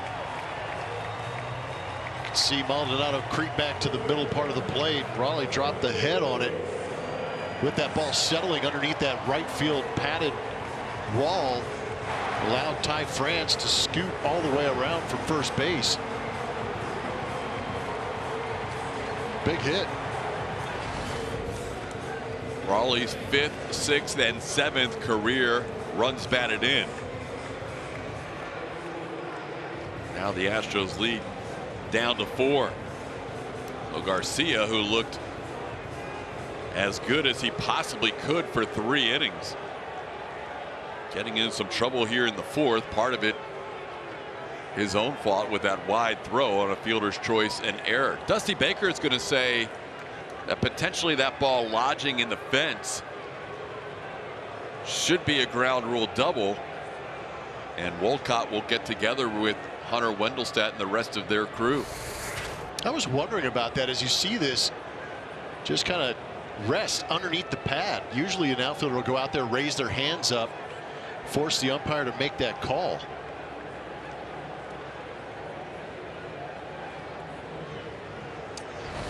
I mean, it just kind of sat under there. Yeah, it didn't really wedge itself or lodge itself under there. And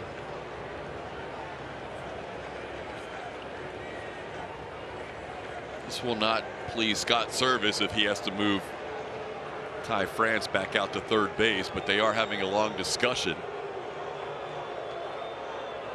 And now Wendelstedt will explain things to Dusty Baker, which is usually not a good sign. Dusty just walking away. Oh no, they're going to review this. They're going to review this. Is that a reviewable play? That's a good question.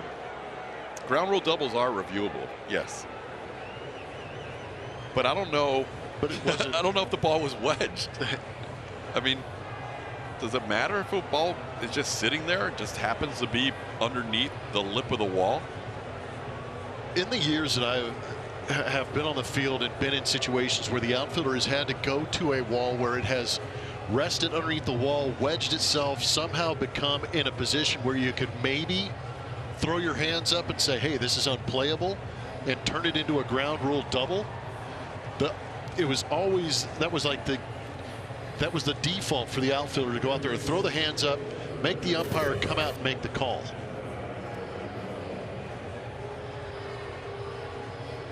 They're reviewing this, which is, I think, a good sign. But I don't know if there's a ground rule for that ball that just happened to sit underneath the fence. Now, I'm just curious if the replay. I wasn't paying much attention to Kyle Tucker. If Kyle actually has to reach underneath and grab that baseball, right, that might be an indicator that. So they're going to let the play stand, which I think is appropriate. I think it would have been a different story if Kyle actually went out there, raised his hands, and said, "Nope, ball's underneath the pad. I can't play it." Yeah, I mean, it really didn't wedge in there. Good try by Dusty. No, yeah, I can't blame him for that. But yeah, outfielders now are being taught to just play through it because you can always review it. I don't know. He had to try and play the ball at that point. Well, you run the risk if you go out there, raise your hands. The hitter continues to run. Right. And if it doesn't get overturned or go your way, that runner's gaining an extra 90 to 180 feet. So Garcia will need to regroup here. He faces Luis Torrens, who struck out looking his first time up.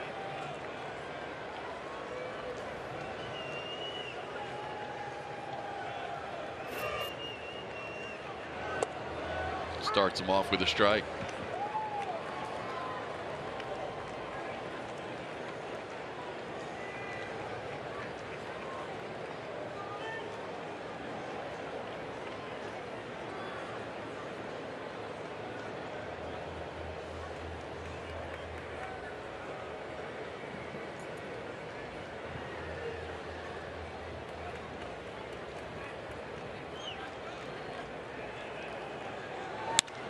There's a line drive into center field. Straw with a good jump, though, makes the catch. Quick throw back to the bag. Raleigh gets back. Well, Torrens hits it hard, but he's out number 2. Hit some fastballs hard against Luis Garcia in this inning. Good play by Miles Straw coming in to make that grab. That fastball was at 92 miles an hour. Yeah, the fastball velo's been a little bit down this inning. I feel like it's been 2 to 4 miles an hour down. Topped out at 94 in this inning.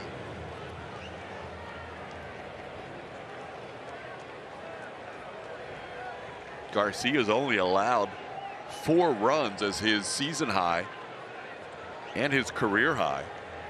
Mariners got 3 runs on 1 swing in this inning. As Jared Kelenic bats.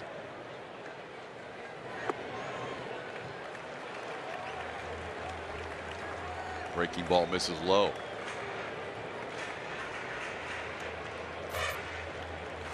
That ball Torrens hit fastball at 91.9. That was the lowest velocity of any of his fastballs tonight.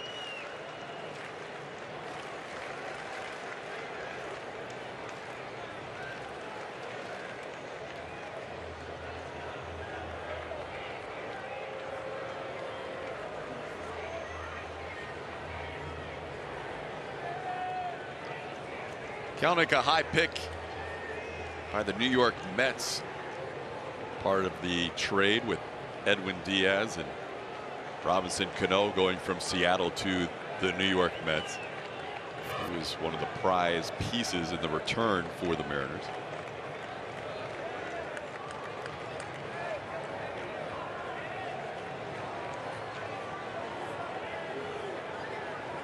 Kelenic was drafted in the first round by New York, number 6 overall. That was in 2018. 94 misses low, 2-0. I mean, it was absolutely easy. Comfortable rhythm. Looking great for 3 innings, a 4th inning. It has been a different Luis Garcia out there. Yeah, we were marveling at his ability to locate basically 5 pitches. Struck out 5 straight hitters between the 2nd and 3rd innings.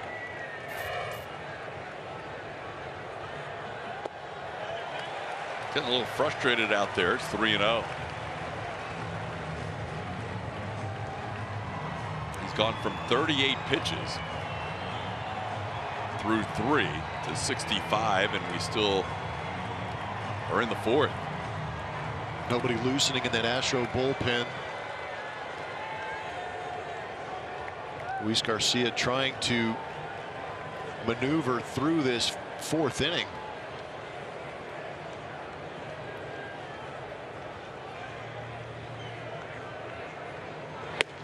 There's a strike.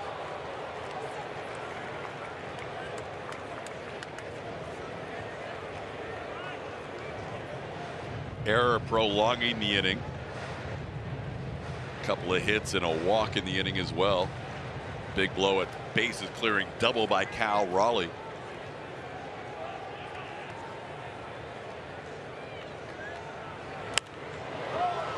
Kelenic fouls one away. It's 3-2.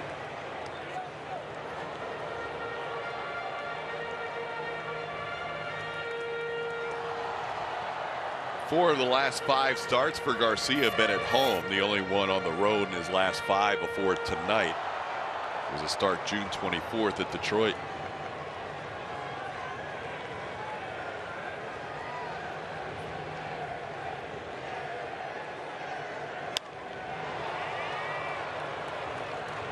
Mariners making him work this inning. There's been a couple of 3-2 counts in this inning. 4th one. First 3 batters, Crawford, Haniger, Seager, and now Kelenic.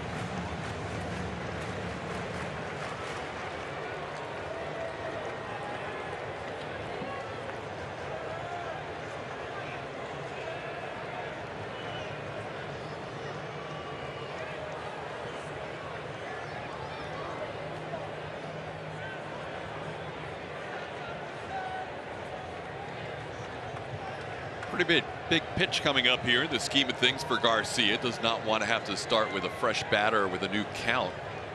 Already 30 pitches into this inning. Oh, beautiful pitch. Broke over the curveball for a called 3rd strike. Picks up his 7th strikeout, one off his career high. But 3-run score for the Mariners, and it's 7-3. So we head to the 5th inning. Astros will have Carlos Correa, Kyle Tucker, and Abraham Toro due up, facing the new pitcher, Keenan Middleton. Middleton throws hard. That fastball averaging around 95 miles an hour. You see 25 games. He has a 5.40 ERA. Some of that ERA was inflated in that last outing where he went an inning, gave up 5 earned runs in Colorado. But against the Astros, he's faced him 17 times in his career and has a career 2.93 ERA. Correa has doubled and tapped one in front of the plate, grounding out. He's 1 for 2. Darren McCacken in his first major league start goes 4 innings, allowed 8 hits and 7 runs. Astros got him for 3 home runs tonight. Tucker, Toro, and Maldonado, as Correa misses 96 after facing McCacken, who didn't throw any harder than 89 all night. Now Middleton comes in throwing 96. He was the opener last time when he was out in Colorado.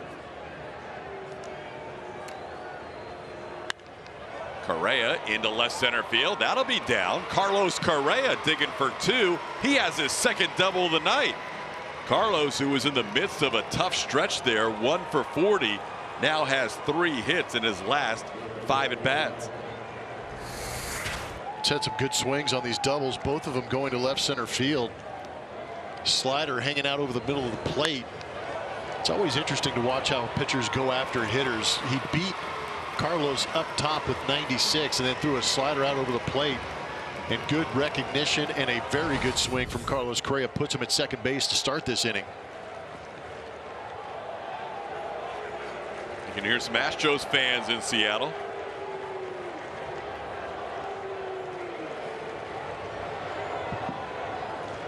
Here's Kyle Tucker.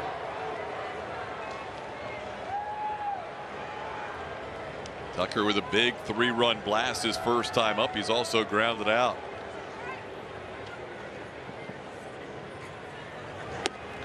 Big swing at 97. No contact. Tucker is now homered 4 times in his last 6 games with that 3-run shot. His 19th of the year.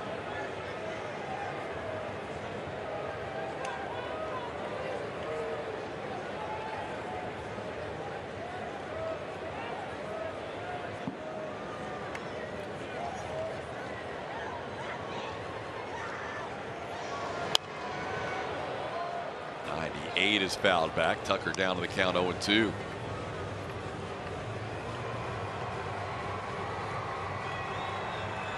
Astros have seen a lot of Keenan Middleton through the years as part of the Angels bullpen. Pitched with Los Angeles from 2017 through last season.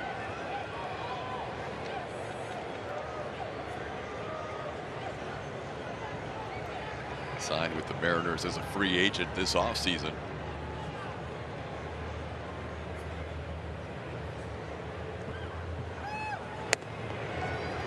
That's upstairs. It's 1-2.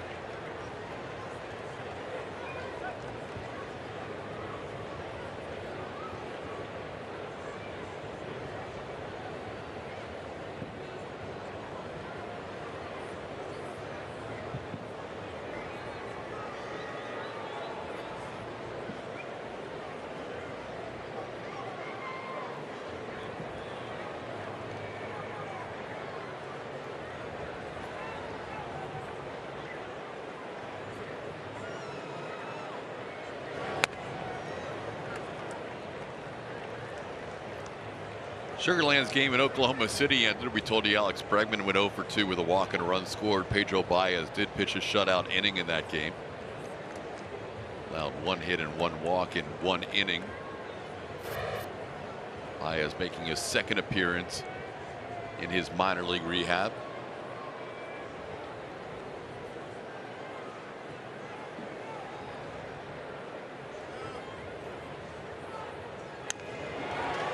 Tucker stays alive. I would imagine it's going to be an extended rehab assignment for Pedro Baez, who did pitch in spring training. These are the first outings of the season for him. Dusty said he wouldn't anticipate seeing Baez on this road trip, which is a 10-day trip. I would imagine they probably want to get him in a couple of back-to-back outings before he's able to get up here.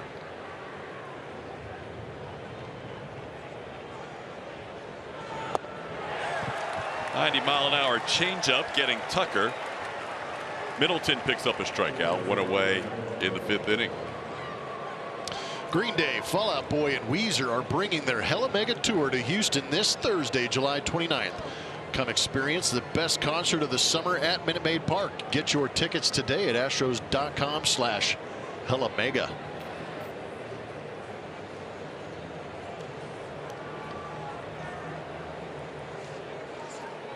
Now Middleton will face Abraham Toro. Toro's solo home run his first time up. Hitting his 2nd home run in the span of 3 at bats going back to yesterday. All of Toro's home runs this year have come against right-handed pitchers. Earlier I said he had hit all his home runs left-handed. He actually had 1 right-handed against the right-handed knuckleballer Mickey Janis. That was a 3-run home run in Baltimore. So 5 of his 6 home runs this year have been as a left-handed hitter.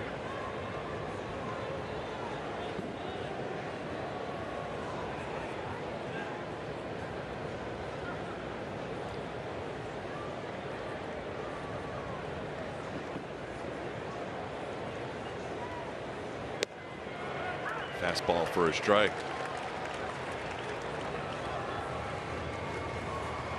Astros batted around in the 1st inning, scoring 6 runs. Tucker and Toro back-to-back home runs.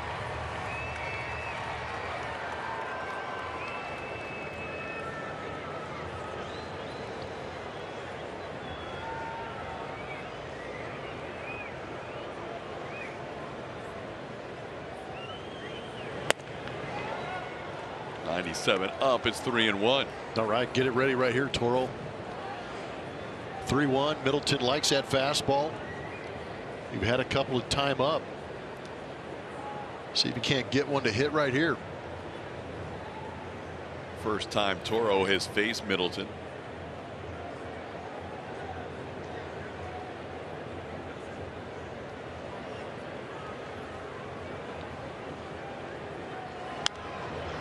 Chase.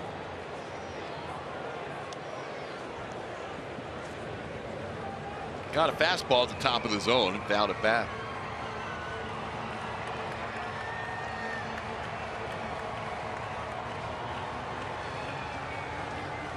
Probably a good thing for Luis Garcia after that long 4th inning that he's had a little extra time here.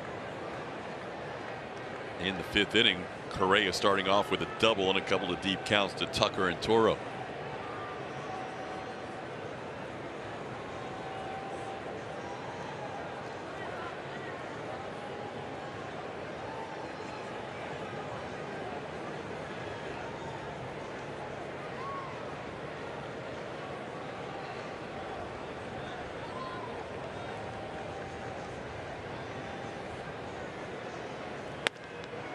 Just missed the top of the zone. Good take by Toro.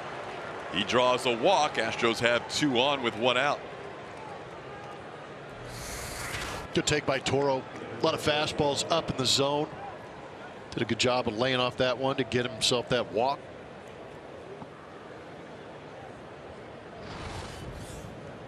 Middleton throws hard. Said he likes that fastball.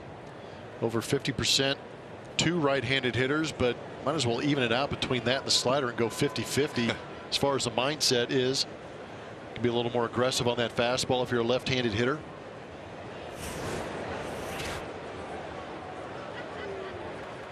Well, Straw will bat for the 3rd time tonight in the 5th inning, and he takes a fastball up. Miles is flied out to right and grounded out.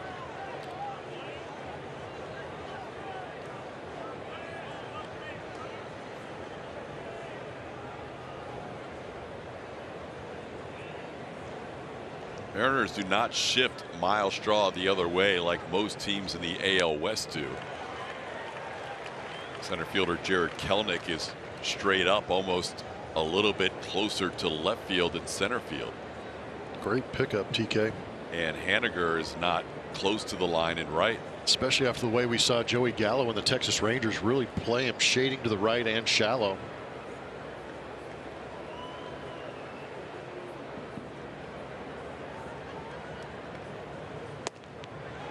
Fastball misses outside, 2-1.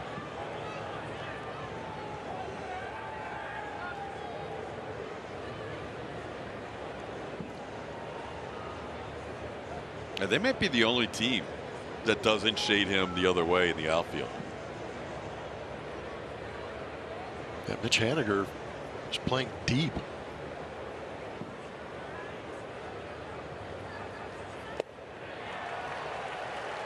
Missed that fastball. It's 2-2.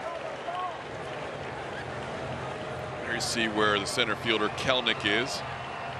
Slightly to pull against Straw, especially against a guy that throws 95-96. I don't know if no doubt many teams would play Straw there.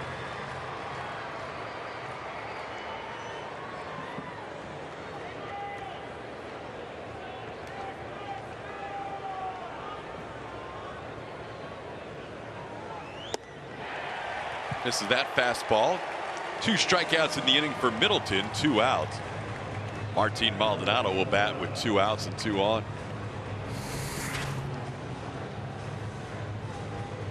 Middleton didn't get to that slider, just kept going with the fastball against Miles.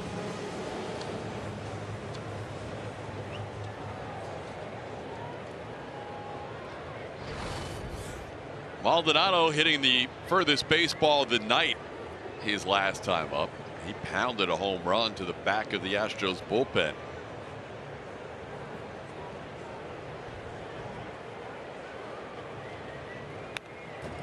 He was on that fastball and fouled it straight back. Another StatCast on Maldonado's home run. That ball blasted deep into the night. 394 feet. Hitting that back wall of the bullpen.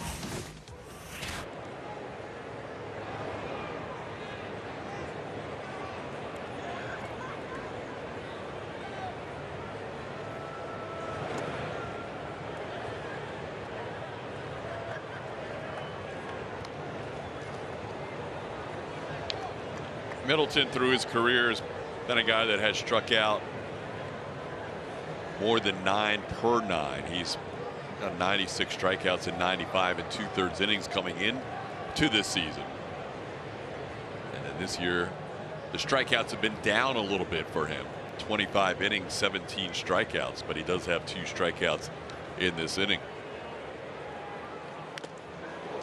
catches the umpire on that foul ball, but Wolcott seems to be okay. It's 1-2. That looked like it caught more of the chest protector than it did anything else.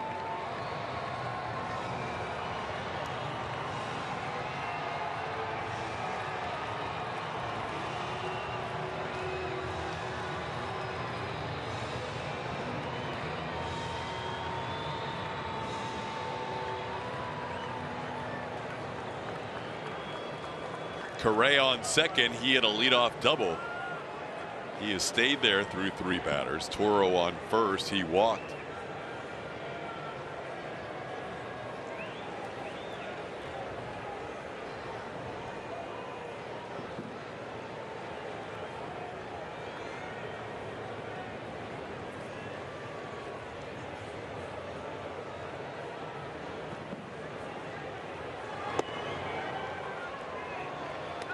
Good take by Maldi.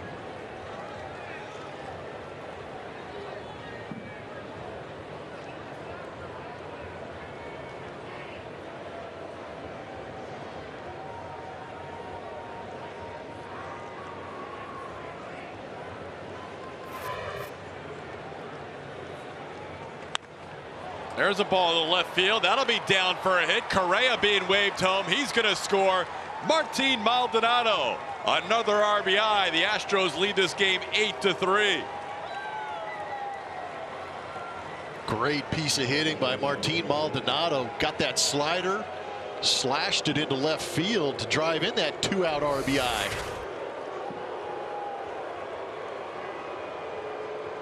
Great job of staying on that pitch by Martin. Does get it a little bit off the end of the bat, but enough to shoot it into left field. Carlos Correa scores easily. Big hit. Maldonado with 2 RBIs tonight, 25 on the season. He has given the Astros their 7th and 8th runs tonight, as they now lead by 5 with Jose Altuve batting with first and second. Altuve pops one up. Playable for J.P. Crawford, the shortstop, in fair territory for the final out of the inning. But the Astros score a run on 2 hits, 2 men left on base. It is 8-3 Astros. Home run to lead off the 4th, and then added a run with an RBI single in the 5th inning. Try and get Luis Garcia through the 5th inning with more efficient pitch count. He had a lot of pitches in that 4th inning, 31 in all. So face the 8, 9, and 1 hitters, Shed Long Jr., Jake Bauers, and J.P. Crawford. First pitch swinging is Shed Long, and he has a base hit to right. That's how the inning started in the 4th when Crawford singled to right. So Garcia, who's allowed 4 hits now, allowing a leadoff base runner in the 5th.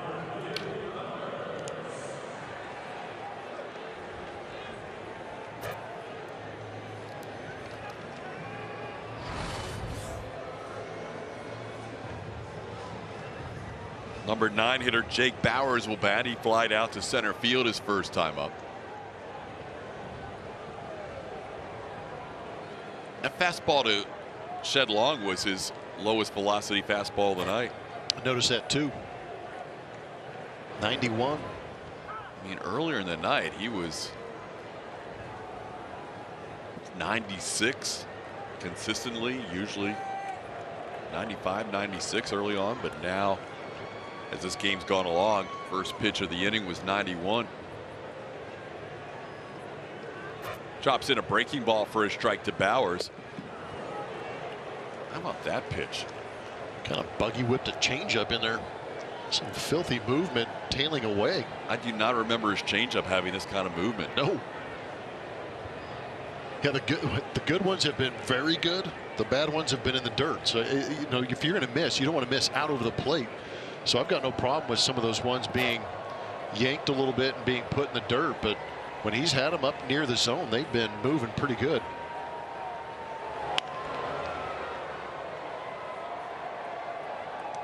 I believe that was a cutter at 85, 86. We've seen those at 88 earlier in the game.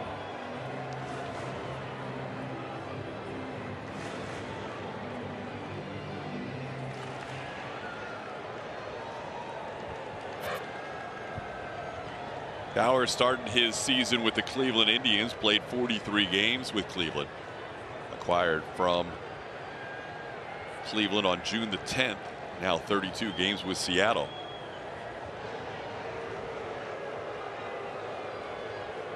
Bauer's just 25 years old, playing with his third major league team of his career. Started his career with Tampa Bay.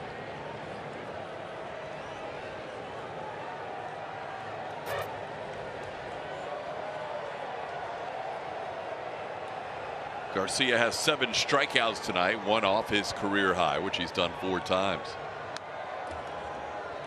Fastball fouled back.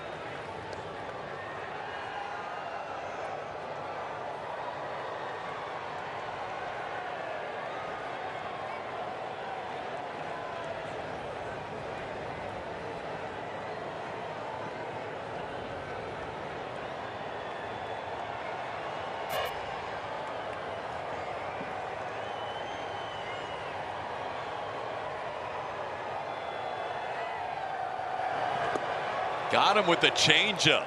Garcia picks up his 8th strikeout, matching his career high. 1 out in the 5th. That was dirty. Pitch before was a fastball fouled straight back. Come back with the changeup down and away, get that swing and miss. It was beautifully done. Might be way out in front. I was going to say, this might be the best changeup I've seen from him.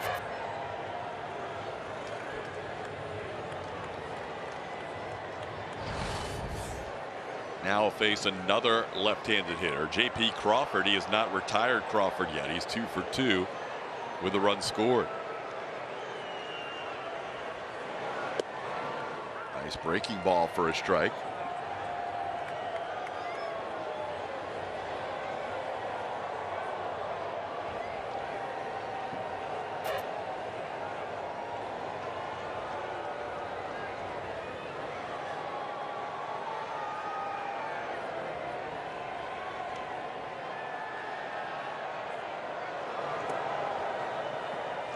Just missed a little low. It's 1-1.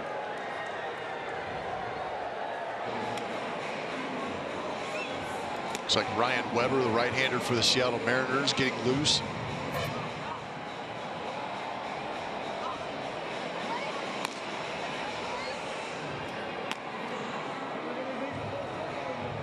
Astros no movement in their bullpen as Garcia is at 77 pitches.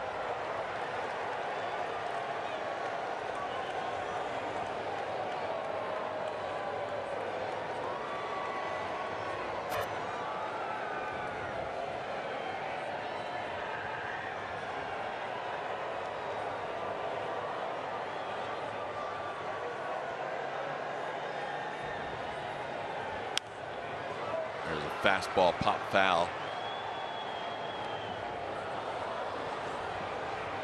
J.P. Crawford began his career in Philadelphia.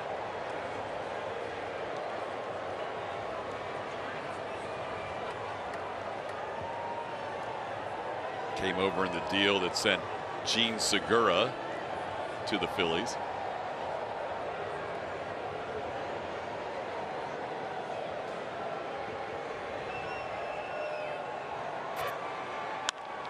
On the ground against the shift into left field for a base hit. Crawford is 3 for 3 with an opposite field single. And the Mariners have 2 on with 1 out. Just gets on top of this one and slaps it the other way, beating that shift being played against him. There you can see Toro in that shortstop position. Nothing he can do as that ball is just pushed the other way.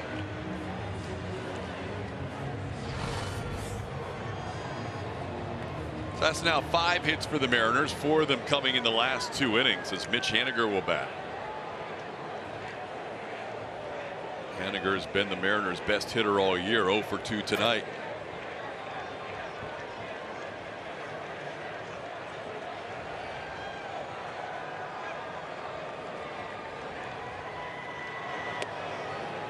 Changeup for a strike.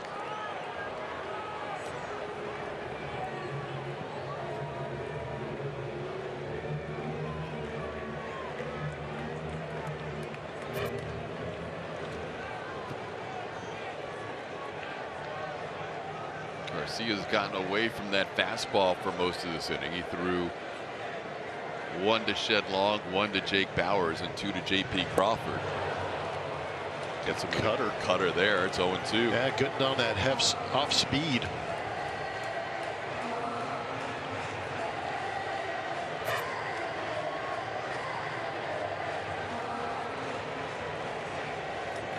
Haniger not playing that first game this year in Houston when Garcia started against the Mariners, so he's facing him tonight for the first time.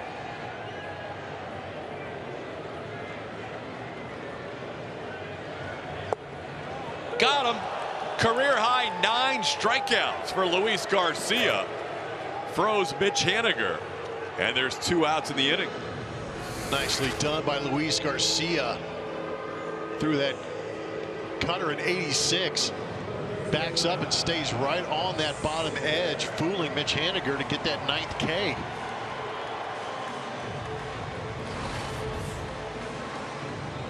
That'll bring up Kyle Seager.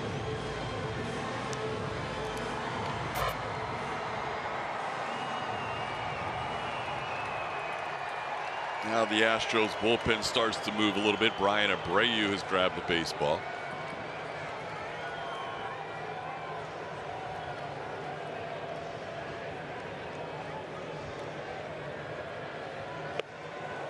Swing and a miss at another good changeup. Changeup has been a big pitch tonight for Luis Garcia, especially second and third time through the lineup. Well, as good as that fastball was the first couple of times through that lineup, you're right, TK, moving off that, taking advantage of the movement and that change in velocity.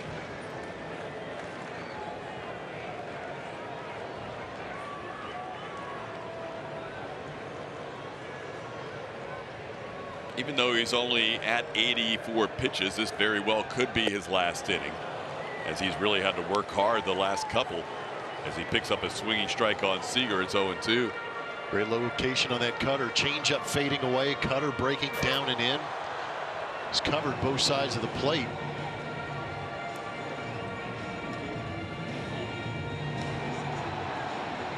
Abreu just beginning his warm-up tosses in the last couple of pitches to Seager. Seager's flied out to right, walked and scored a run. His run that scored was an unearned run as he reached second base on an error by Garcia. Tried to get him to chase the changeup. It doesn't. It's 1-2.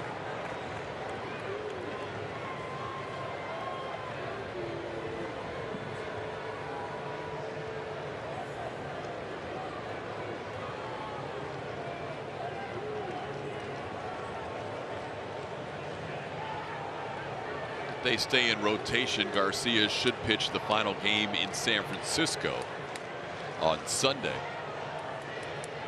Second start of this road trip. That ball drilled deep to right field, and that is a 3-run home run. Seager hits the fastball out to right. Most runs ever allowed by Luis Garcia in a start, and it's now an 8-6 game.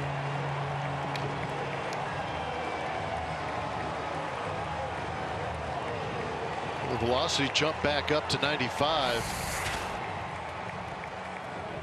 but it just caught a lot of the plate. The veteran Kyle Seager got a hold of it. They wanted it elevated. It stayed middle.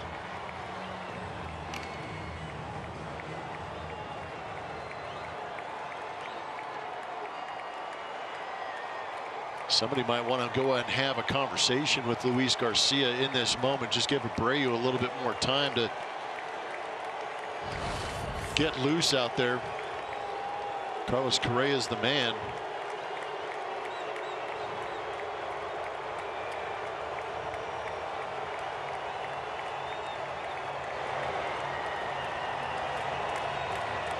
Astros led this game 7-0. It's now an 8-6 game.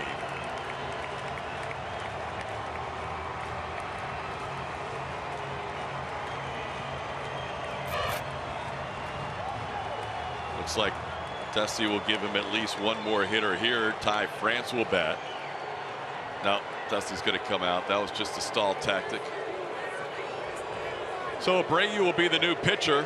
Garcia allows a career high 6 runs tonight. 5 of them will be earned.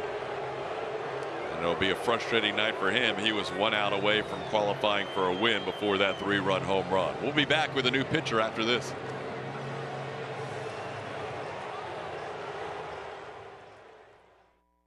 Brand new ball game. The Astros led big 7-0. It's now an 8-6 game as Brian Abreu takes over with 2 outs in the 5th. Pretty good job in 28 games this season. Looked good of late. Fastball jumping out of the hand. He's been in some tough situations in here to keep this game right where it's at, get out of it, and allow this offense to go back to work. Luis Garcia, who does not allow many home runs, allows a 3-run home run with 2 outs in the 5th to Kyle Seager. Last batter he faced. That's only his 3rd home run allowed in his last 10 starts, and he got the Mariners back in the game. Abreu's been heavy on that slider lately as he starts Ty France off with a slider. France 0 for 2 tonight against Luis Garcia. Misses that slider. It's 1-1.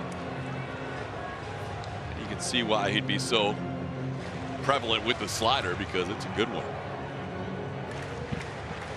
I feel like it's been more consistent in the zone for Brian Abreu also. Sometimes that fastball can be a little bit erratic.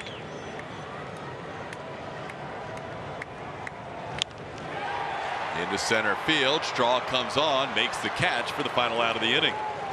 Mariners get 3 in the 4th, 3 more in the 5th. It's 8-6 Astros.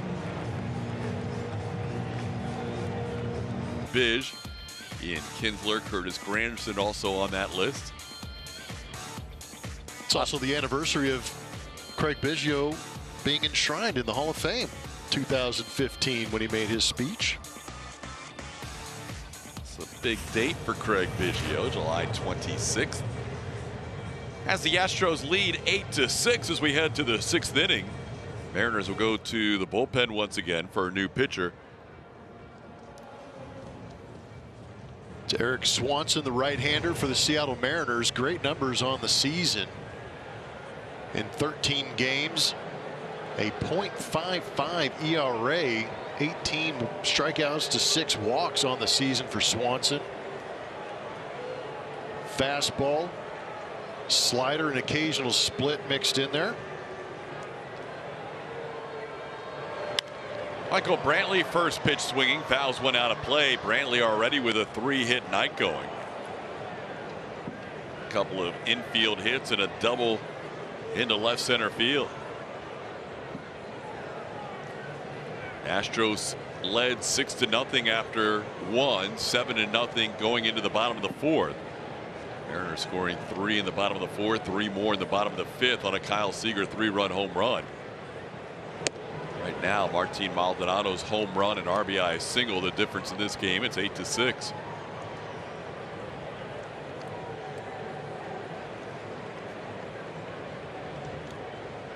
Swanson, a 27-year-old right-hand pitcher.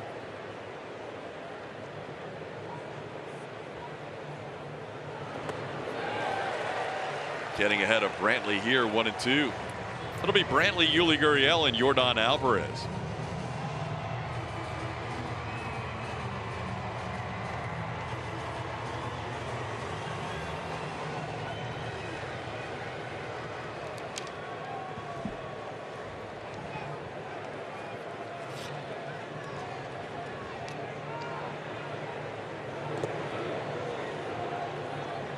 That's the split from Swanson. He'll be primarily fastball split to left-handed hitters.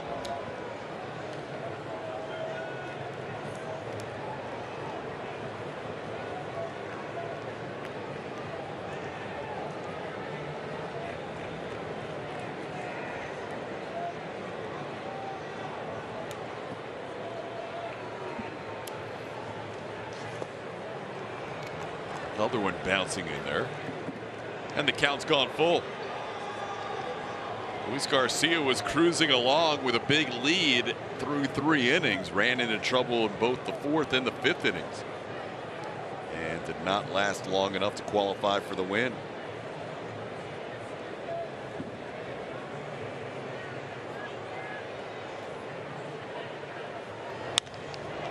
Up the middle, played there by J.P. Crawford in the shift.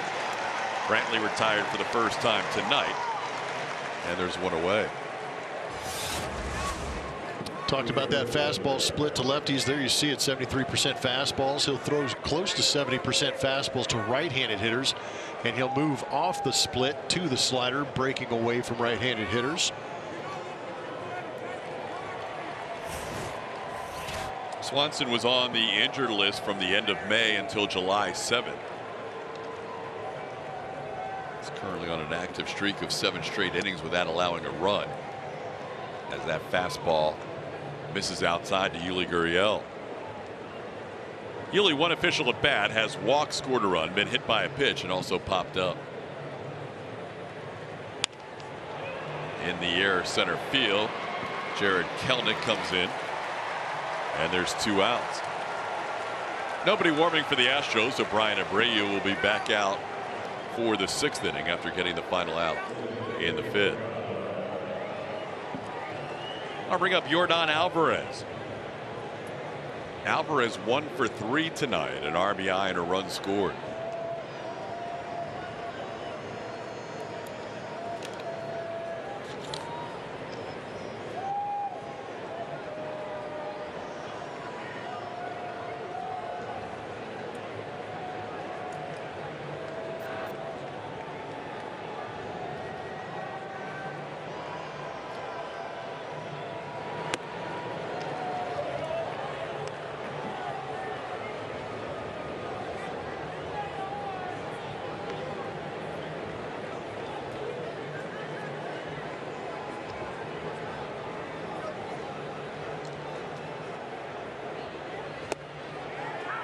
.6-mile-an-hour fastball for a strike.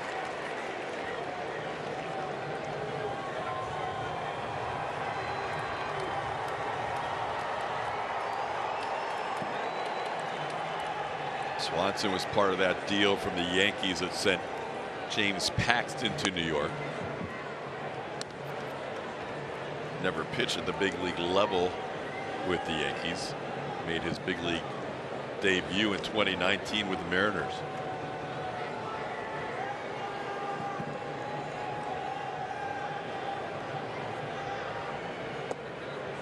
Fastball misses low. It's 3-1.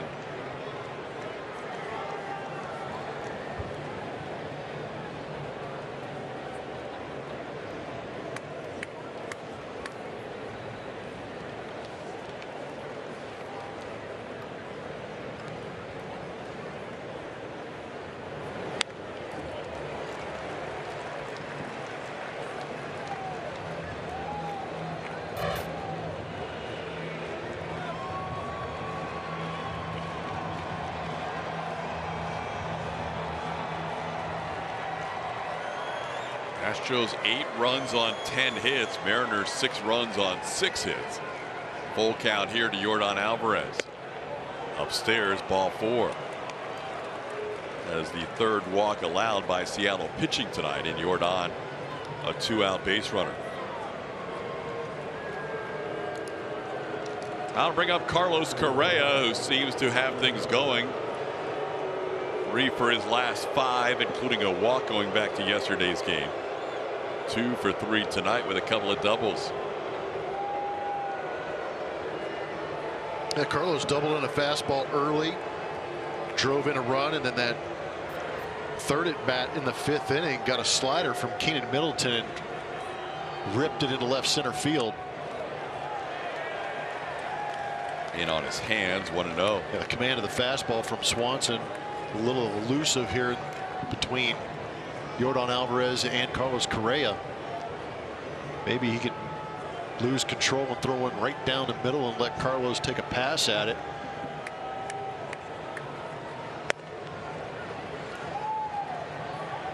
Another fastball that misses, 2-0.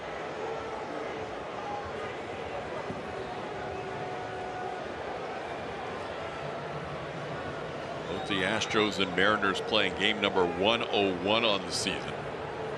First of an 8-game road trip for Houston. Mariners played a 4-game series against the A's as part of a 7-game homestand. They will head on the road after this series and head towards the Lone Star State to take on the Rangers after an off day on Thursday. Astros will head to San Fran with an off day on Thursday as well. 2-1 pitch is popped up on the infield. Second baseman Shed Long Jr. makes the catch for the final out of the inning. A walk, one man left on base. We head to the bottom of the 6th inning. It's 8-6 Houston. Was looking to put a 0 on the board as the M's have scored 3 in the 4th, 3 in the 5th. Todd Callis, Jeff Blum, Kaylee Griffin filling in for Julia Morales this week. It'll be Cal Raleigh and Luis Torrens, Jared Kelnick. 5, 6, 7 in the Mariners lineup. Raleigh drove in 3 with a bases clearing double his last time up. 2 big swings in this game for Seattle. The 3-run double by Raleigh and the 3-run home run by Seager. Luis Garcia had never allowed more than 4 runs in any outing of his major league career until tonight, when he allowed 6 runs, 5 of them earned. Martin Maldonado thinking that tipped the bat. It does not. It's 1-1.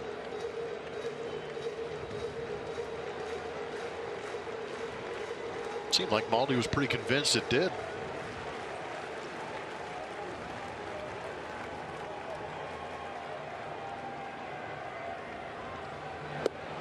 Good fastball, 96 miles an hour past Raleigh. It's 1-2. Yeah, that ball jumped through the zone. 3 years at Florida State for Cal Raleigh. He was a 3rd-round pick of the Mariners in 2018. Grew up in North Carolina, but not in Raleigh. That's weird.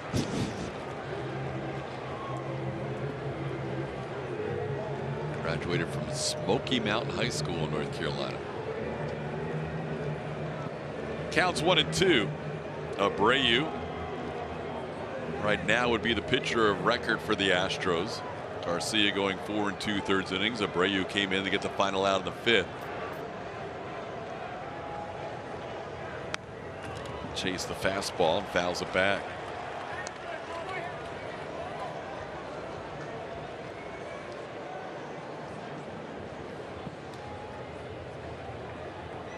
We don't get many games where Astros after dark in the 7th inning stretch are coming in around the same time. But we're on that pace tonight. It is a special night, TK. We're right in that wheelhouse.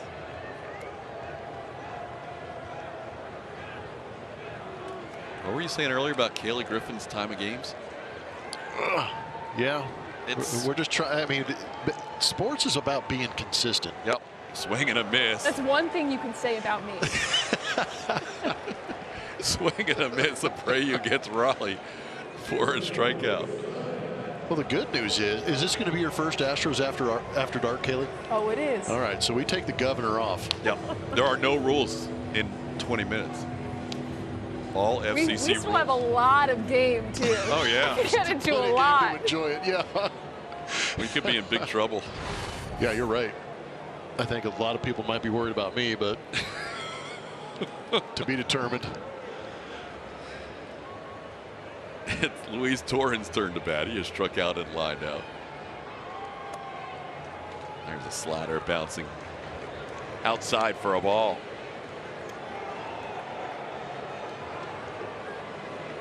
Torrens is struck out, lined out.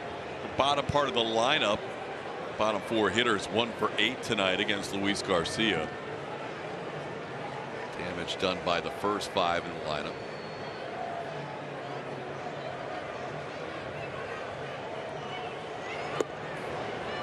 Ooh, could have gone his way. A little bit low, 2-0.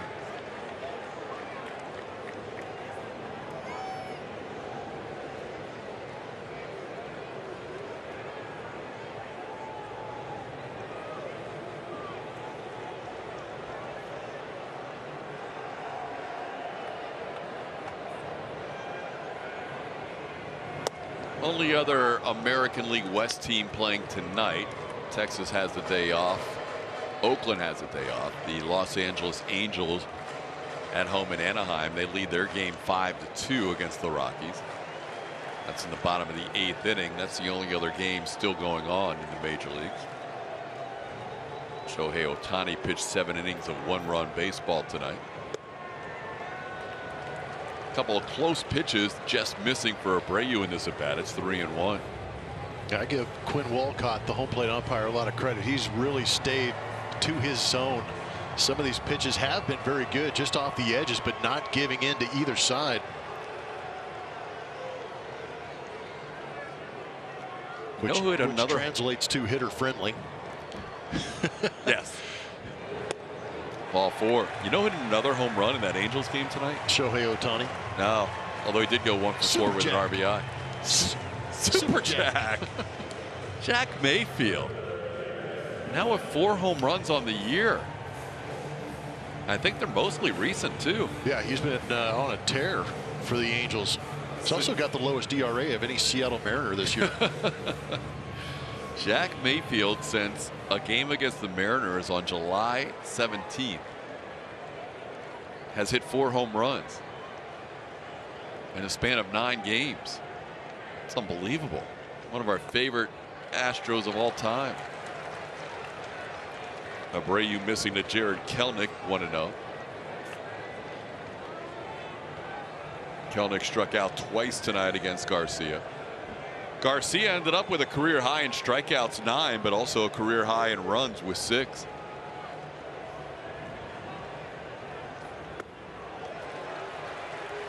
Now all of a sudden Abreu is missed with 6 out of 7, and there's Blake Taylor beginning to loosen up. Kelenic is the first of 4 consecutive lefties, so if Abreu doesn't get it together soon, you would think Taylor would be in there at some point with those 4 lefties in a row. Yep. I agree with you. Battle of the bullpens here the rest of the way between the Mariners and the Astros. Fastball fouled back, 2-1.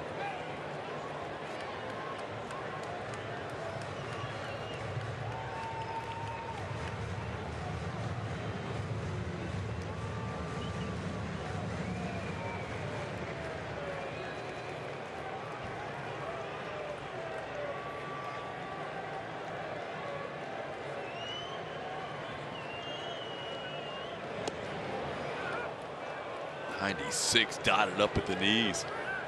A lot of reports on Twitter about the A's acquiring a reliever tonight.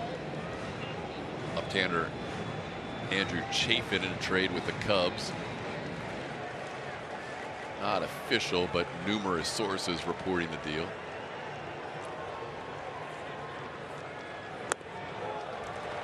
Oh, I guess they did announce it just 27 minutes ago. The Athletics announcing the acquisition of Andrew Chafin. So A's get a little bit better in their bullpen with that deal. We've seen the Padres make a move yesterday, getting Adam Frazier, the All-Star, who is leading the major leagues in hits from the Pirates. Nelson Cruz going to Tampa Bay last week. Rich Hill going to the New York Mets. And Jock Peterson going from the Cubs to the Braves. We're just kind of in the appetizer phase of this trade deadline week. Yeah, it should be interesting to see how it unfolds because of the only trade deadline being on July 30th, not that waiver trade opportunity later in the month or later in August. So it's going to kind of force the hands of some of these GMs to go out and make some moves. Swing and a miss. Big strikeout for Abreu on a 3-2 pitch, getting Kelenic for the second out of the inning. Going with the 3-2 breaking ball and got Kelenic down in the zone. It is now the hat trick for Kelenic in this game. A couple of strikeouts against Garcia, now 1 against Abreu.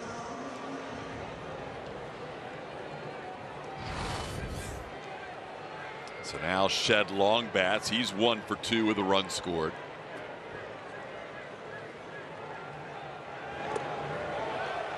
That slider gets through Maldonado.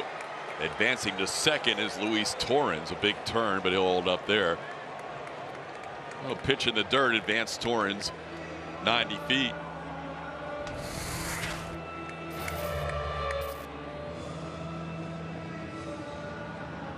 Pretty tough to sneak it through there. Down maybe just a hair late, but found a small opening and got to the backstop.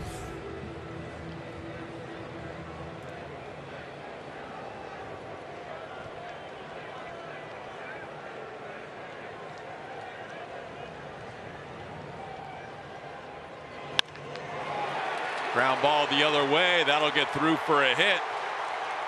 The pitch that got through to the backstop cost the Astros a run. RBI single by Shed Long. Now it's a one-run game.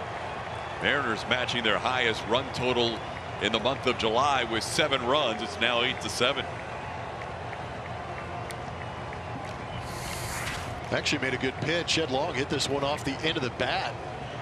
But that shift being employed, Toro the only one on that side of the diamond with no shortstop. That gets through easy and the run scores.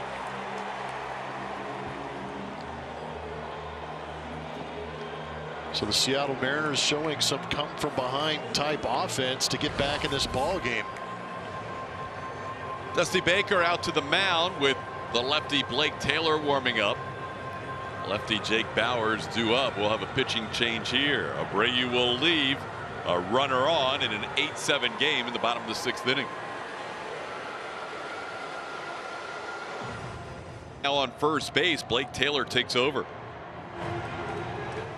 Out of the bullpen 26 times this season. Opponents hitting .239. 24 strikeouts to 13 walks for Blake Taylor.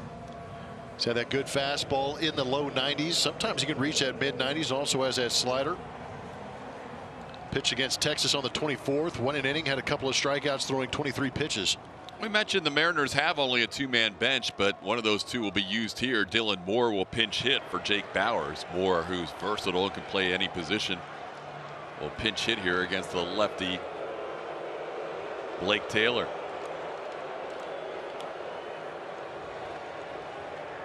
So the Mariners have come all the way back, down 7-0, trail it 8-7, and have the tying run on first base. Wild pitch in this inning really hurt Brian Abreu as Shed Long Jr. singled home a run. After the wild pitch advanced, Luis Torrens to second.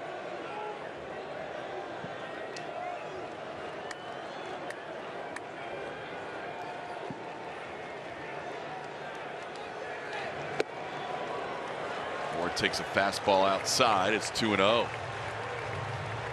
Dylan Moore on the season, batting .185, 9 home runs, 30 runs batted in. .220 hitters against lefties this year. Taylor gets that call on a 2-0 pitch. It's 2-1.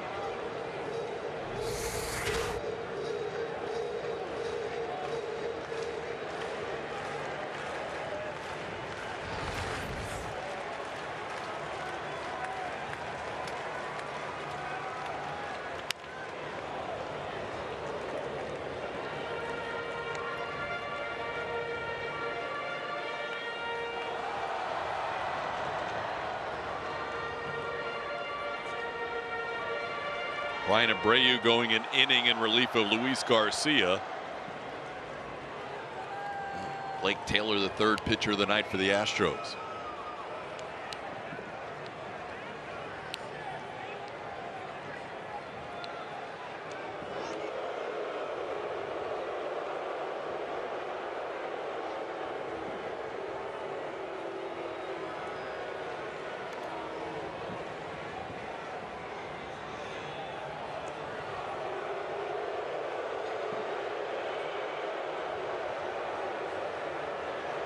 Shed Long's only stolen 1 base this year. He's 1 for 1.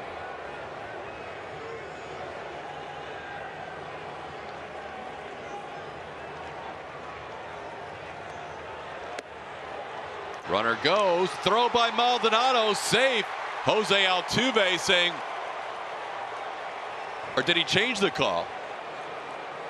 Oh, the batter struck out. There you go.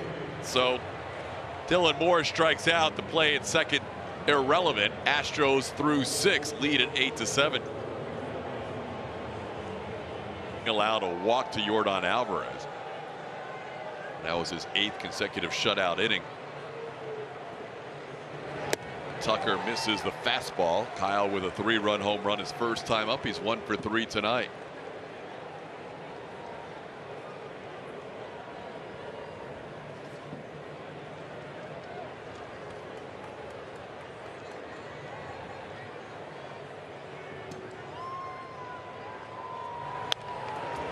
Dylan Moore, who pinch hit, stayed in the game. He's now playing second base. Shed Long has moved from second base to left field. Jake Bauers out of the game.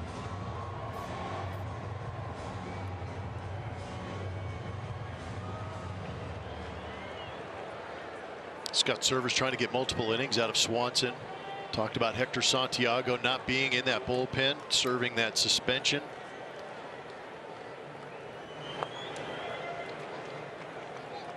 First 3 outings of the season for Swanson were multi-inning outings, but since then he has been a 1 inning or less guy.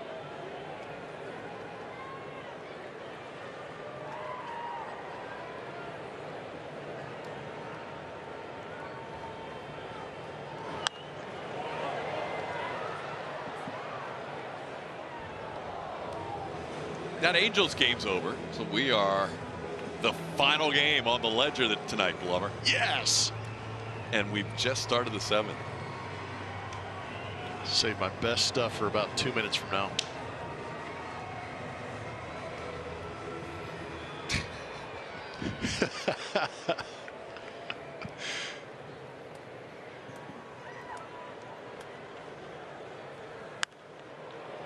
Tucker pops one foul down the left field side. Long run Seager. He'll get there. Kyle puts it away for the first out of the 7th. After the 6-run first inning, the Astros' 2 runs have come from the bottom of the lineup. Martin Maldonado with a solo home run and then an RBI single. Astros, a couple of hits in the 4th, a couple of hits in the 5th. There's Abraham Toro batting for the 4th time. He has hit a home run. He has struck out and walked. Takes a fastball on the outside edge. The Astros played the Mariners in Seattle for the first series of the year against them. They scored a total of 8 runs, lost 2 out of 3 games. Tonight they've scored 8 runs in the first game, but they're in a battle.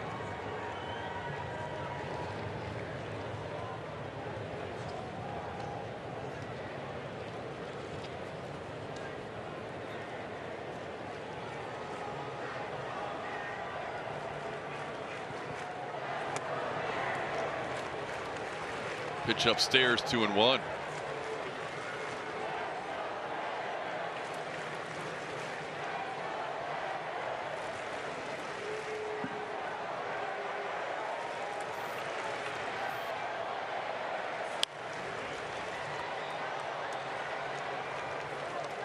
Plummer, we've hit it.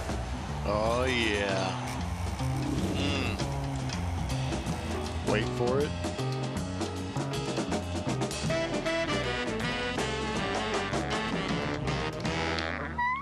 There it was. Astros after dark in the 7th inning. 1 out. We have never had a rooms to go Astros after dark. Oh man, it's going to be good.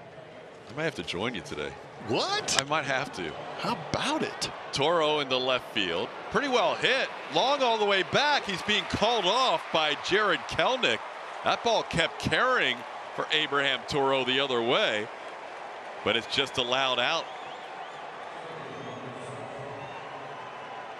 Shed Long moving out there into left field from second base, and Kelenic was all over it, tracking it, calling it, and eventually making the play. That ball had some carry on it. That really carried well. Warm evening out there in Seattle. Game time temp at the start was 80 degrees. Miles Straw looking for his first hit. Miles and Jose Altuve, the only 2 Astros in the lineup who have not been on base tonight. Yeah, I mean, if there's ever a time I would join you on the Rooms to Go Lounge, it would be Astros After Dark. You better think of something quick.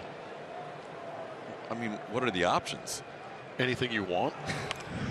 We'll check swing foul ball. It's 0-2. You didn't bring. I'll just follow your lead. I don't know what I'm going to do yet. Okay. It's usually spur of the moment. I have a pretty good idea. All right, we'll make it up as we go. I'm good for it. There are two people in this studio right now in full panic. And it's not you and it's not me. Not Kaylee. Not Kaylee. 0-2 pitch in the air to right field. Playable for Mitch Haniger. And that'll do it for the Astros. 7th inning stretch time at T-Mobile Park. Astros leading 8-7. Time for us to check in with Kevin Eschenfelder and Brian Bogusevic in our Rooms to Go Lounge. And we do so at Mitch Haniger and Kyle Seager. Keep in mind with this one-run game that Ryan Pressly has been used each of the last 2 games. Pressly came on in a 4-0 game on Saturday against the Texas Rangers. Allowed a home run in that appearance in 1 inning of work, and then pitched yesterday. Only needed 11 pitches to pick up the save in that 3-1 win. So not sure if Pressly's available tonight. Ryan Stanek has begun to warm up on his birthday as the count's 0-1 to J.P. Crawford. I would think that Taylor's in there for at least the first 3 batters, with Seager batting 3rd in this inning. Crawford's having a perfect night. He's 3 for 3 with a couple of runs scored.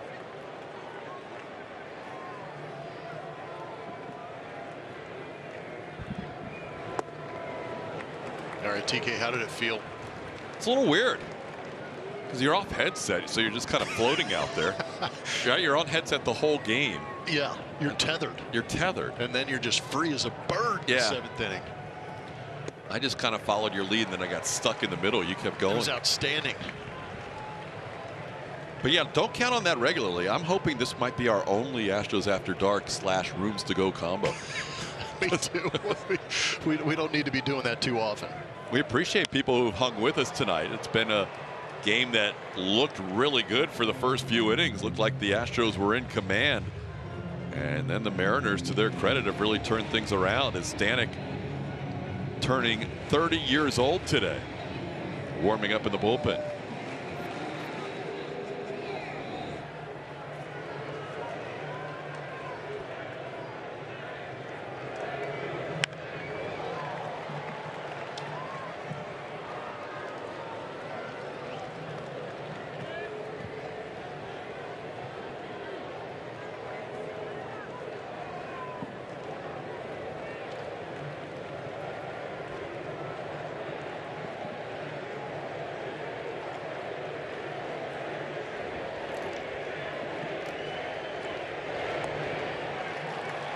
Pitch misses outside. Another good at bat here by J.P. Crawford. The count's gone full. He's had himself quite the night.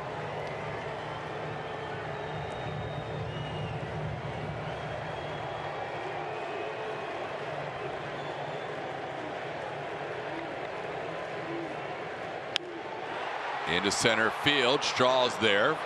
Astros retire Crawford for the first time tonight on a fly ball to center field. That is a good start, keeping that leadoff man off the base paths. I'll bring up Mitch Haniger. Haniger struggled with Luis Garcia, a couple of strikeouts, including his career high 9th strikeout tonight. Also grounded into a double play.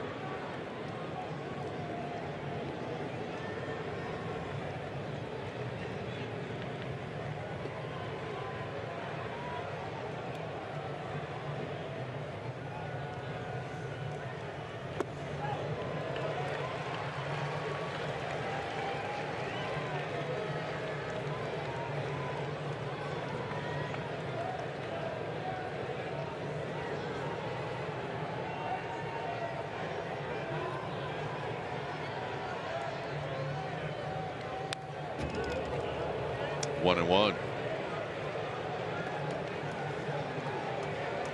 Astros have done a good job against Mitch Haniger. A couple of strikeouts, double play. I also like the fact that Taylor, left-handed, is not afraid to come inside, trust that fastball, Haniger has a tendency sometimes to dive a little bit, try and tie him up on the inside. There you go. Good pitch.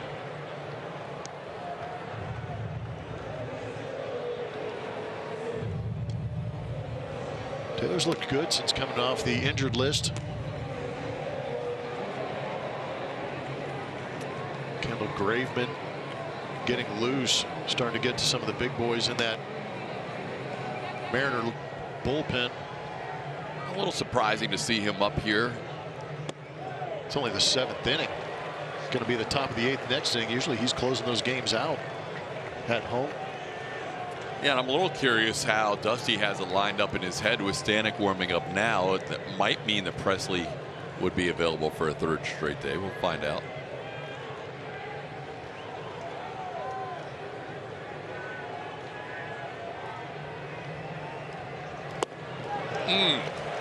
How do you lay off that pitch? That was a good take, 3-2. I'm with you. You're just hoping that the hitter offers it that, either buries it in the ground for a ground ball or swings over the top.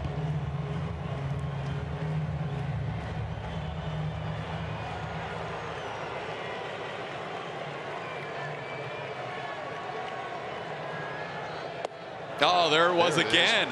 Went right back to it. It was beautifully done by Blake Taylor. That'll give you some life.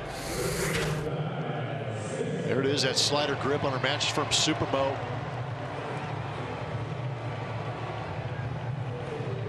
Haniger held up on one, couldn't hold up on this one.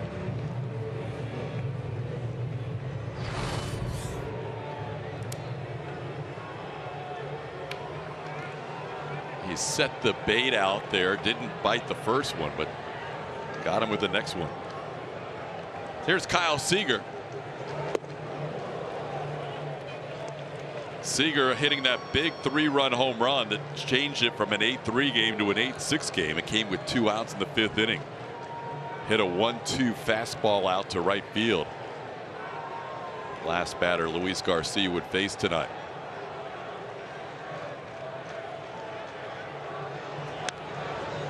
That one fouled away. It's 0-2.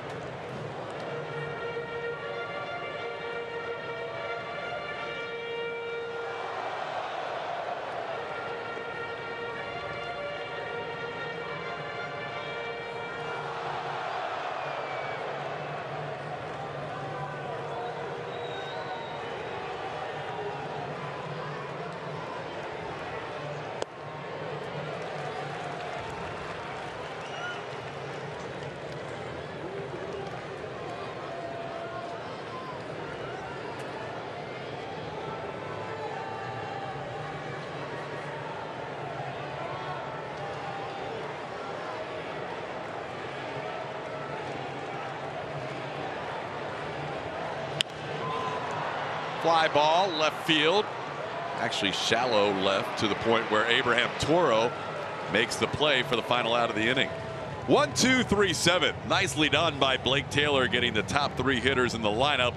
Garcia, 43% of the votes. Thank you all so much for voting. Be sure to follow us on Twitter at ATT Sportsnet SW. We'll have another poll question coming your way tomorrow. Overall, tough outing for Garcia tonight, guys, but a career-high 9 strikeouts, that's certainly a good thing.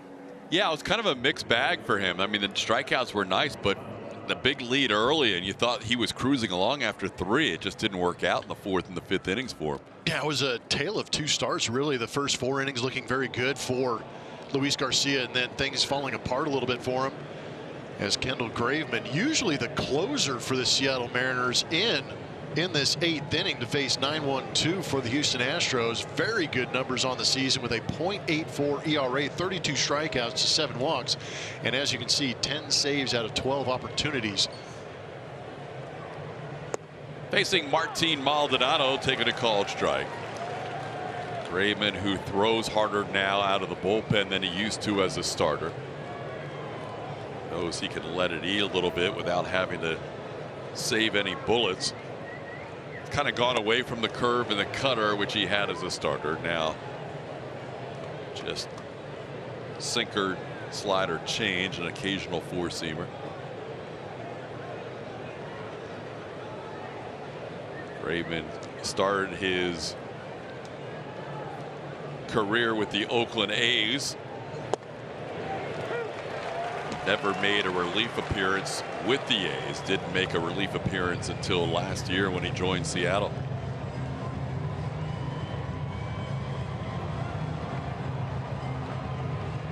Still made 2 starts last year for Seattle, but 9 relief appearances. One of his 2 starts last year came against the Astros. Maldonado tries to hold up, and he does. 2-2.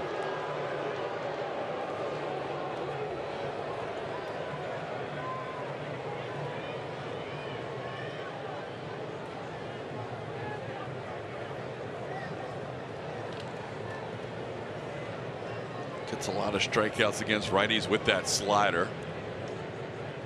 Yeah, since he's been in that bullpen, everything has been power, power, power. But you can see there's still good 2-seam run. Having that pitch come back and maybe clip just an outside edge.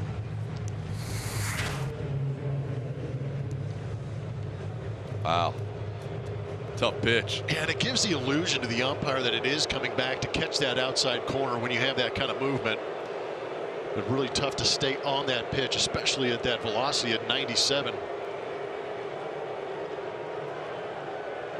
I'm not sure if you caught it, but when that ball was in his hand coming forward, you could see that 2-seam grip. Lots of matchups between these two, Jose Altuve and Kendall Graveman. And Altuve lines one to left, but it's playable for Shedlong Jr. Altuve retired on 1 pitch. He's now 0 for 5 tonight.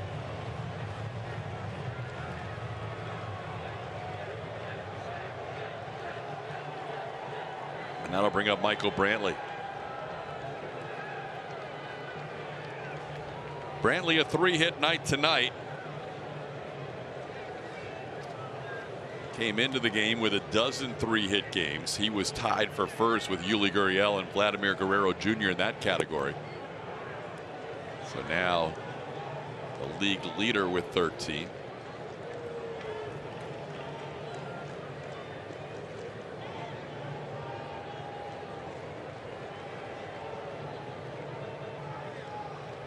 Vlad had 2 hits tonight in their game in Boston. 2-0 the count.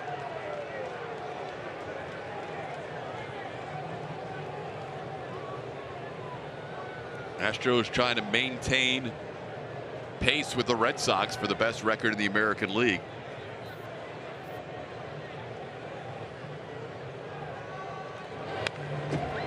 Brantley fouls 98 back. It's 2-1. Astros getting to 61 wins in their first 100 games. That's happened 4 straight years where there's been a full season.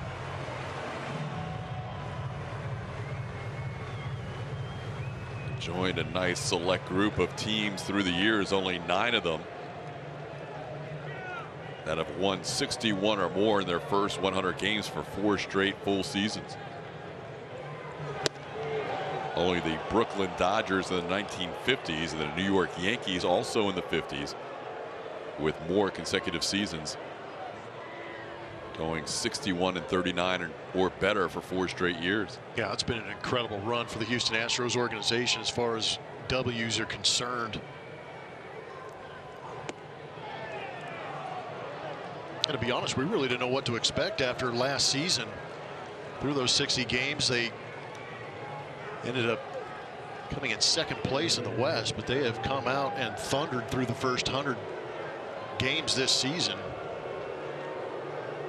They are also just below the pace for a 100-win season. 62 and 38 would be a 100-win pace, and if they get to 100 wins this year, they would be the first team ever to have a 100-win season for 4 straight full seasons. Unreal. First team ever. Wow. A lot of teams have done that 3 years in a row. Now, all I can think about recently has been those 90s Yankees teams and Braves teams. Yeah, the Braves got 3 in a row. The Yankees got 3 in a row. The Orioles have done it. With what the Astros have done in the last 4 or 5 years is really enlightened my history of baseball. Yeah. Really expanded the knowledge because of who the Astros have been being compared to over the years.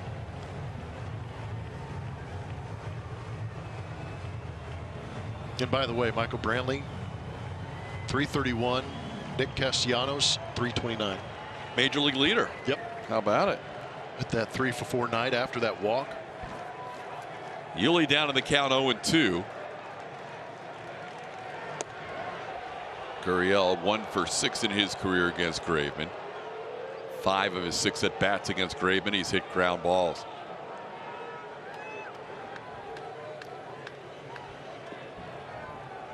Astros have Ryan Stanek ready to go. He'll pitch the bottom of the 8th. Mariners will have their 4, 5, and 6 hitters due up. And then we're not sure what Dusty has in line for the 9th. He has gone with Presley once before with 3 straight games. He may elect to do so again tonight.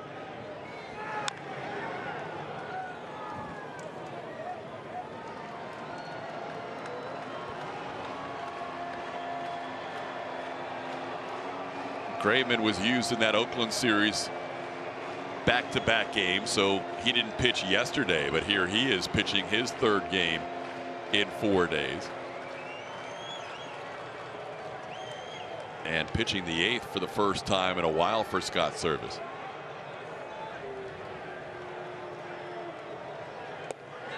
Yuli tried to hold up.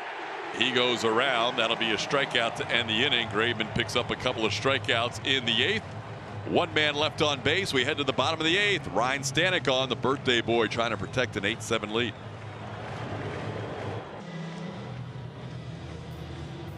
Numbers on the season in 44 games. 3.86. Opponent batting average at 187. 26 walks in those 44 games, but also has 53 strikeouts.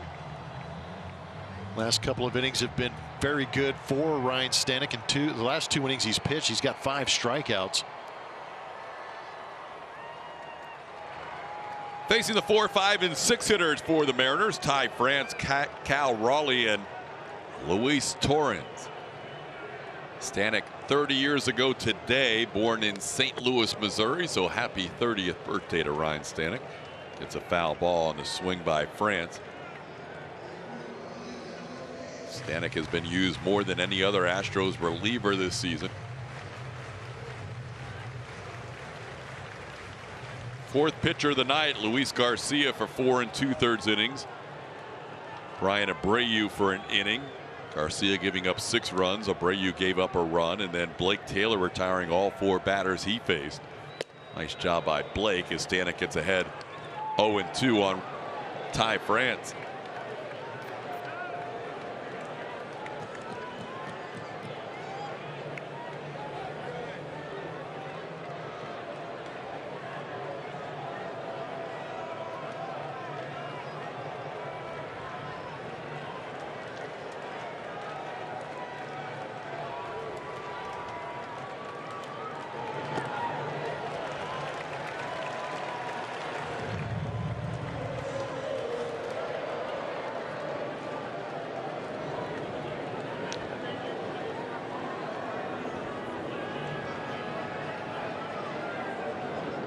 Kendall Graveman pitched the 8th for the Mariners.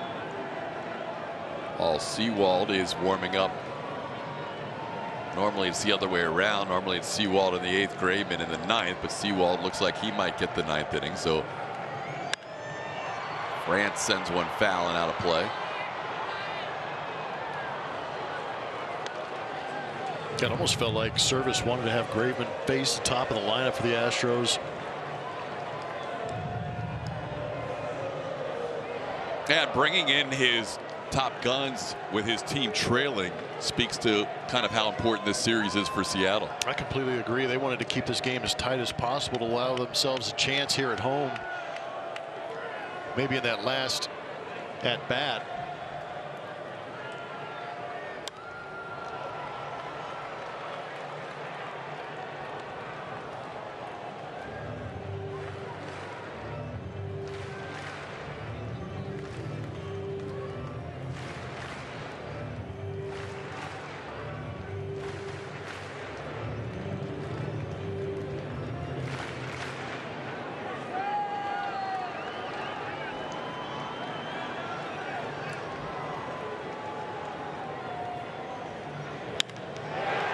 Base hit, right center field. Straw hustling to keep France at first, and he does. Nice job by Miles Straw to cut that ball off, but tie France on a 1-2 pitch. A leadoff base runner for the Mariners in the bottom of the 8th inning. Would have been too good to be true to keep France off the base paths against the Astros. Split finger, diving on the outside corner, and France shoots it the other way. Kind of lost the lower half in his swing, but kept the hands back. Hit that ball pretty hard. Mariners have had the leadoff base runner on 4 of the 8 innings tonight, including 3 of the last 5 innings. Here's Cal Raleigh.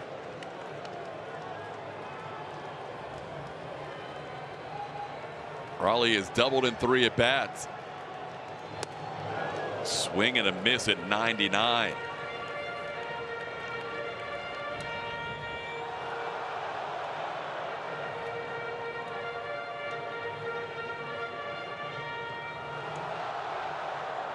Astros kicked this game off with a 6-run first inning.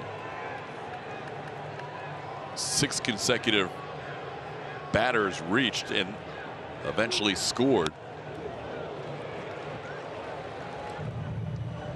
They would add another run in the 3rd on a home run by Martin Maldonado to make it 7-0. But then Raleigh started the comeback with a 3-run double. Cleared the bases with 1 out in the 4th inning.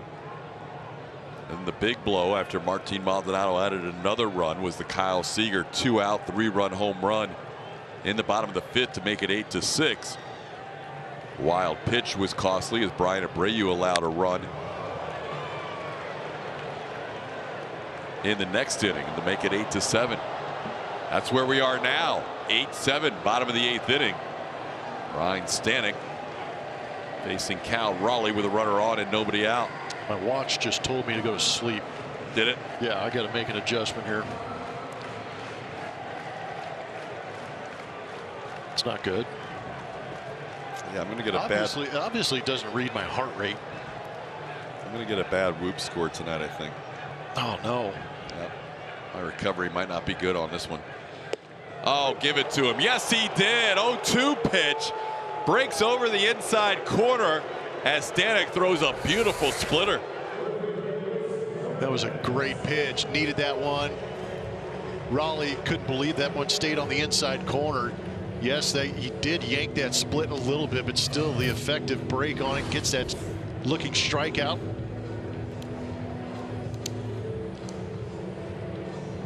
Now Luis Torrens will bat. Torrens was the one that walked and advanced to second on the wild pitch against Abreu and scored on a 2-out single by Shedlong Jr.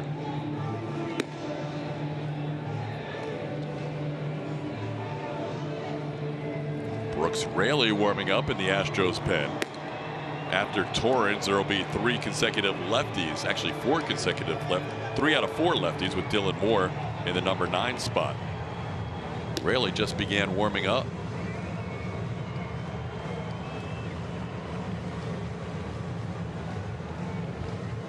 Torrens has hit into 4 double plays this year. Astros would love to see him put one on the ground here.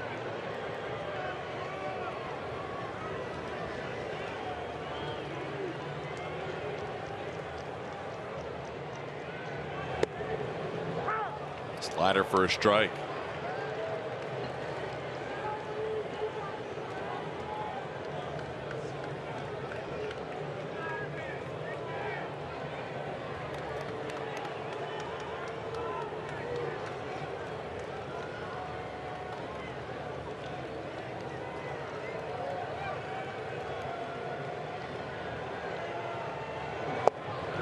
Swing and a miss. Stanek gets ahead 0-2.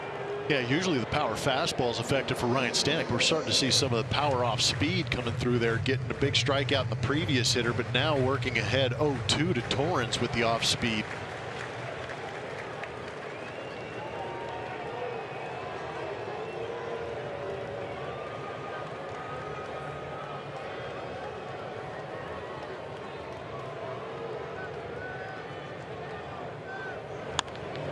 Ground ball towards the middle, slowly hit though, so Correa only has the play to first. On the play, Ty France moves into scoring position with 2 outs. Just not hit hard enough. Yeah, it just kind of feels like how this night is going. They needed that ground ball. They got it. Just not hit hard enough to turn it. Now the young 22-year-old Jared Kelenic, the top prospects in all of baseball, back at the big league level tonight, having a tough night. He's 0 for 3 with 3 strikeouts, as he'll face Ryan Stanek for the first time.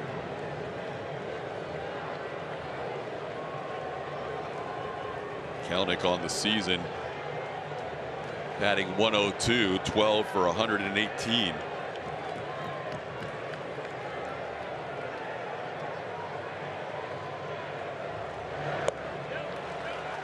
Missed upstairs, 1-0.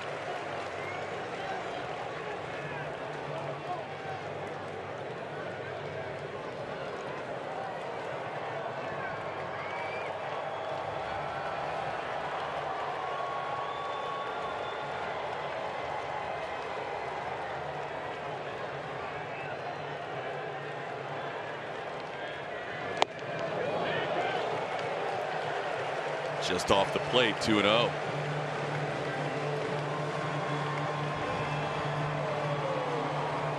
Kelenic's actually hit a little bit better this year against lefties than righties. Righties have held him to a 6 for 74 season.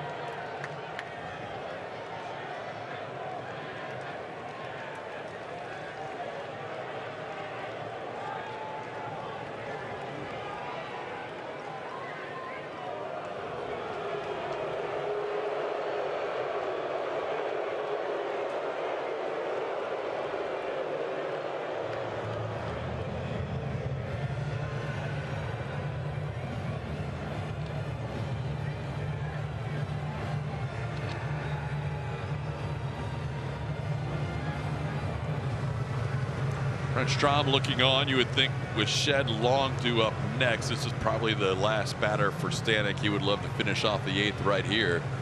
He's fallen behind Kelenic, 2-0. Yeah, you've got to finish it off right here. Yeah, I'm with you.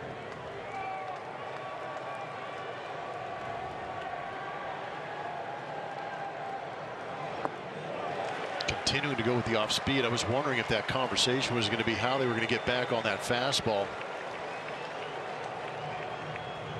But against the hitter hitting 102, staying with the off speed.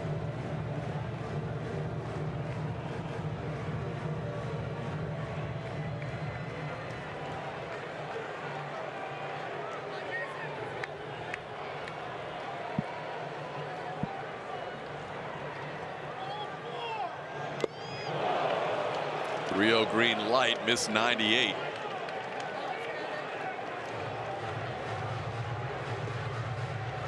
Service unleashing the rookie. Would imagine he gets another shot at a Ryan Stanek fastball right here.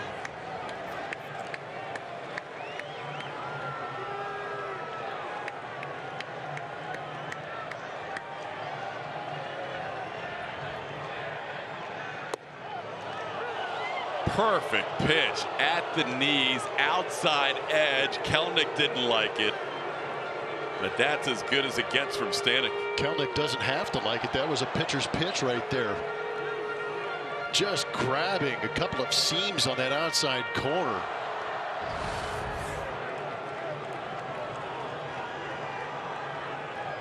Now the count's full.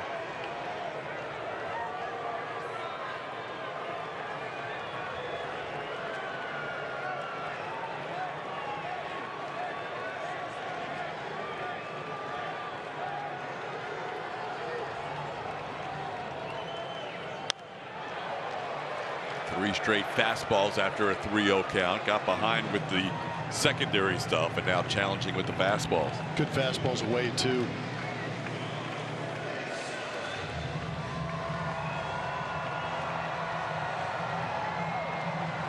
You know, the violence at which Stanek throws his off speed kind of shies you away from throwing the off speed in 3-2 counts because there is such violent action and movement to the pitches.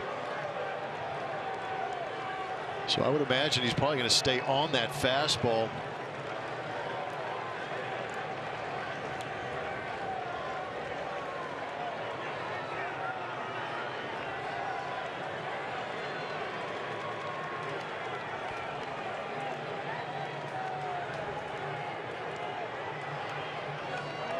Unless Stanek's trying to shake to that slider, and if this young hitter right here is recognizing what's going on, he may be trying to play a little bit of a mind game with Stanek and Maldonado.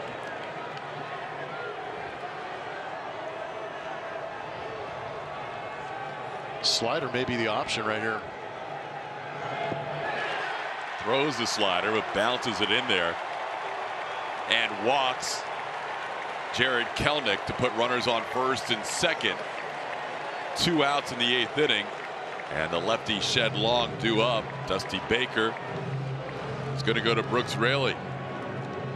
We haven't seen Raley in a while, just came off the injured list. He's going to be put into a big spot here in the bottom half of the 8th. A 1-run game with 2 on. Raley will be in when we come back.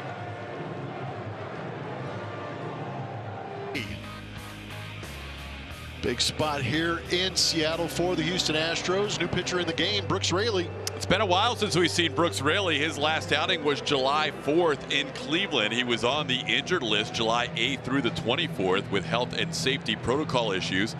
So about 16 days away. Did make an injury rehab appearance July 20th in Albuquerque. Also threw a live BP at Minute Maid Park.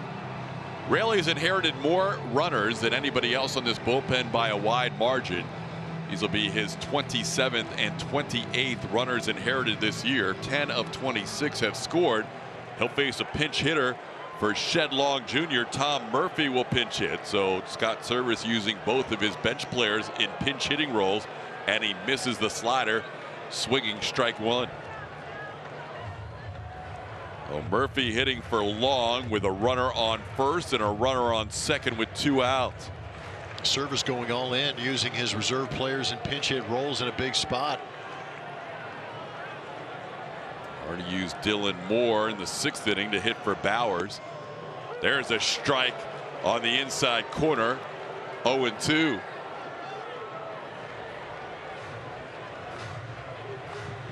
Raley in his first outing in over 3 weeks, getting ahead of the count. 0-2.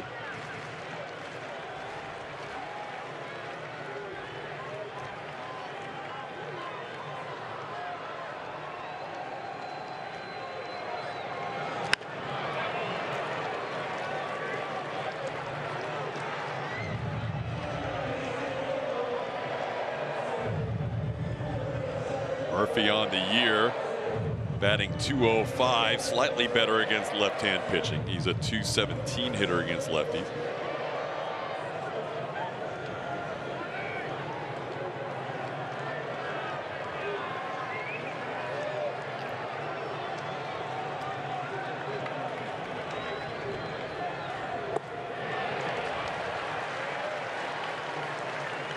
One and 2 the count.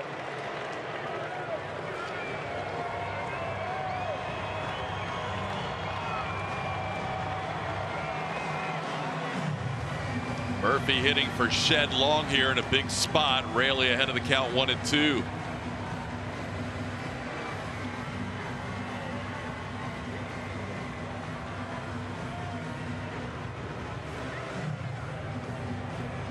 Raley heavy on that cutter, but you also saw a couple of curveballs trying to be broke in there. Last time they threw that cutter in there, Murphy pulled it foul for a swinging strike to continue this at bat. Tried right there.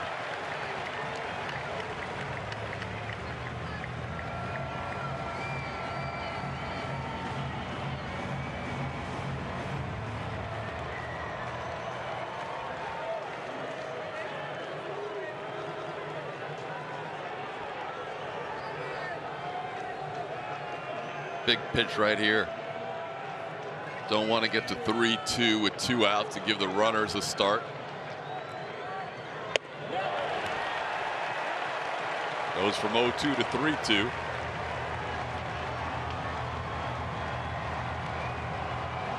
Dylan Moore, who pinch hit in the 6th inning, right-hand hitters on deck.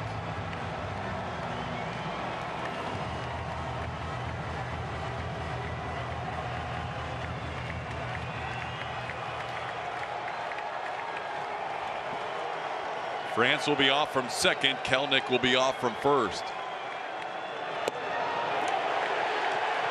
Missed up and away. Walks Murphy to load the bases.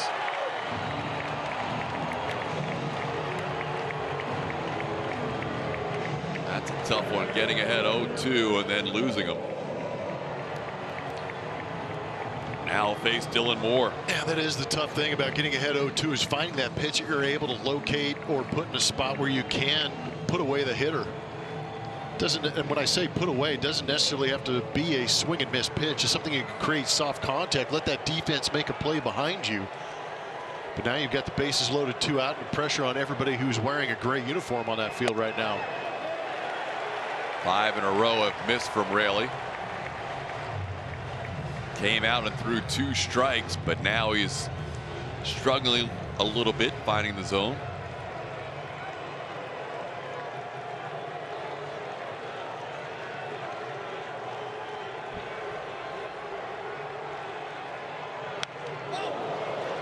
That's out of play.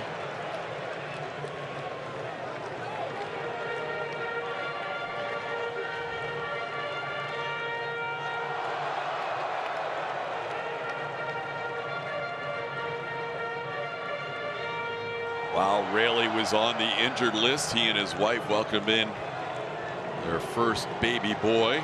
Congrats to them. They have 3 little girls and now a boy. Big spot for Raley here. 1-2 pitch is crushed and deep, and that's a slam. Upper deck grand slam. Dylan Moore has brought the Mariners all the way back to lead 11-8.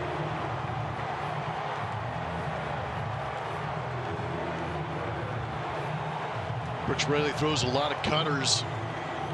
It's not a secret. This one was up. Dylan Moore opened up and unleashed.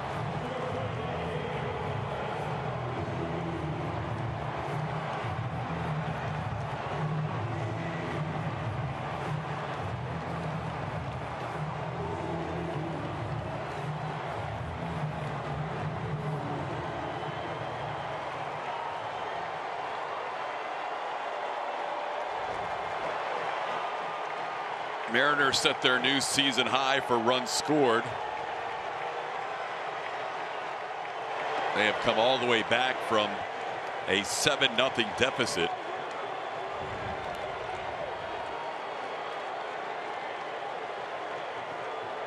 That is the first major league home career grand slam for Dylan Moore. Now Raley facing a lefty. It's a relatively loud statement from the Seattle Ball Club to these Houston Astros.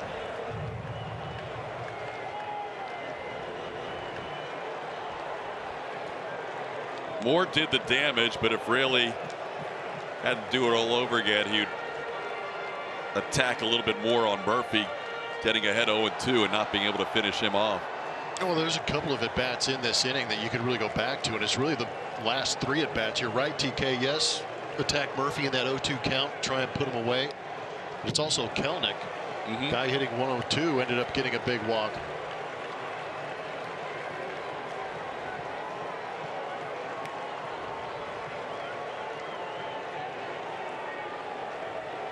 Mariners team that does not score a lot of runs, putting up 11 on the Astros tonight. And Raley has just hit J.P. Crawford.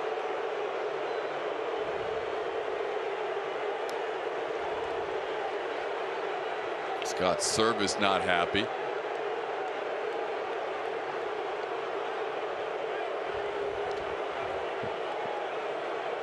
Somebody came out of the Astros dugout also.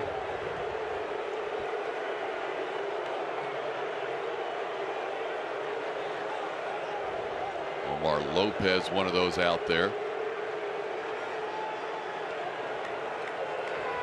There was no intent behind that from Brooks Raley, but Scott Service taking offense to it. Lance McCullers out there. Dusty Baker out there.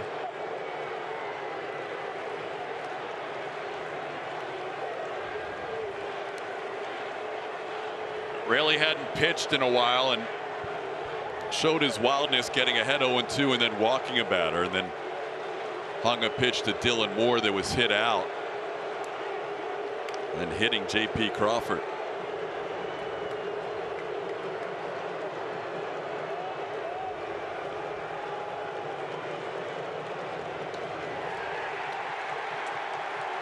And now Raley's just been tossed. After all that, why does he get tossed now? Because they're assuming something exists when it doesn't exist. This guy hasn't pitched since July 4th. He has shown he hasn't had command. Service basically got him ejected.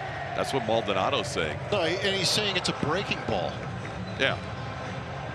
Why are you going to throw at somebody with a curveball or a cutter? Cutter, I think. Yeah.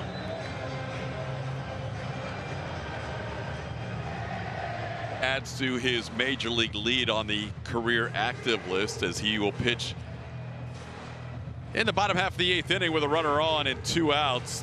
This will be career appearance number 809 for Joe Smith. He'll have plenty of time to go out there and get loose.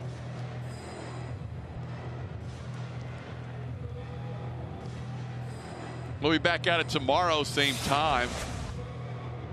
8:30 pregame, 9:10 first pitch. That'll be Lance McCullers Jr. on the mound for the Astros against Chris Flexen for the Mariners. Day game on Wednesday. Jake Odorizzi against Yusei Kikuchi, the lefty.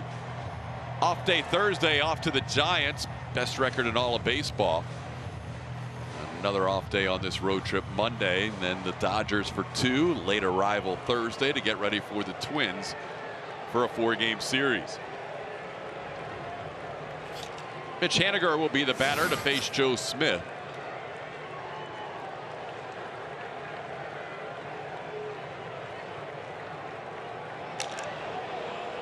And out. Smith doesn't have to throw a pitch. He picks off J.P. Crawford, who was on first base. How about that? A no-pitch outing for Joe Smith, who picks off the runner to end the 8th. Scott Service is going to make sure that Crawford was out. Crawford ran off the base right away, so I'm thinking he might have known he was out. Uh-oh. Did he get back? Got to be able to overturn it. The call on the field is out, but you can see him breaking towards second base and having to get back. The throw was there in plenty of time. Did that glove get on the shoulder? From that angle, you could argue that it did. Hunter Wendelstedt actually was in a pretty good position to get that angle.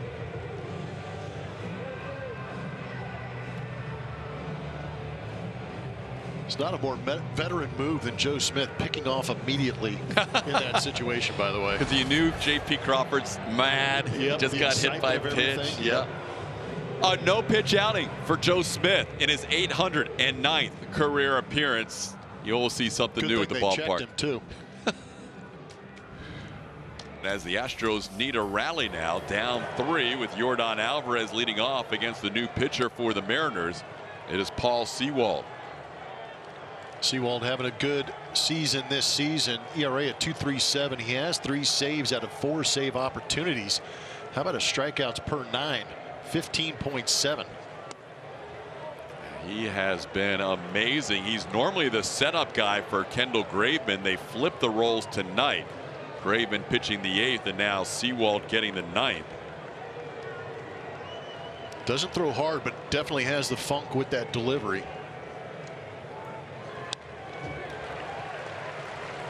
Four years with the New York Mets. Signed with the Mariners as a minor league free agent this past offseason.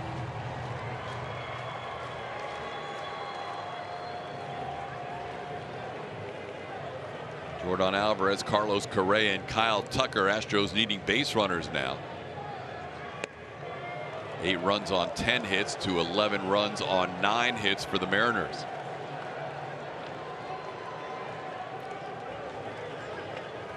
Sewald may be a little overamped. He is 3-1 on Jordan. Does have a save this year, but not normally their closer. Jordan thought that pitch missed the corner, but it's called a strike. It's 3-2.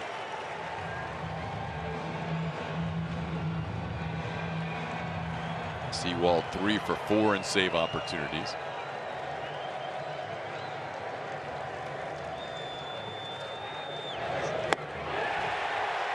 Alvarez down on strikes.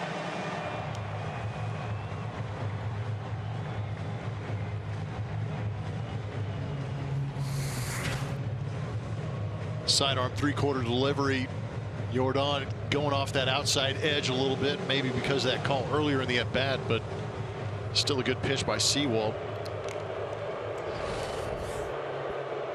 Carlos Correa will get an at bat. Correa with a good night tonight. 2 doubles, RBI, couple of runs scored.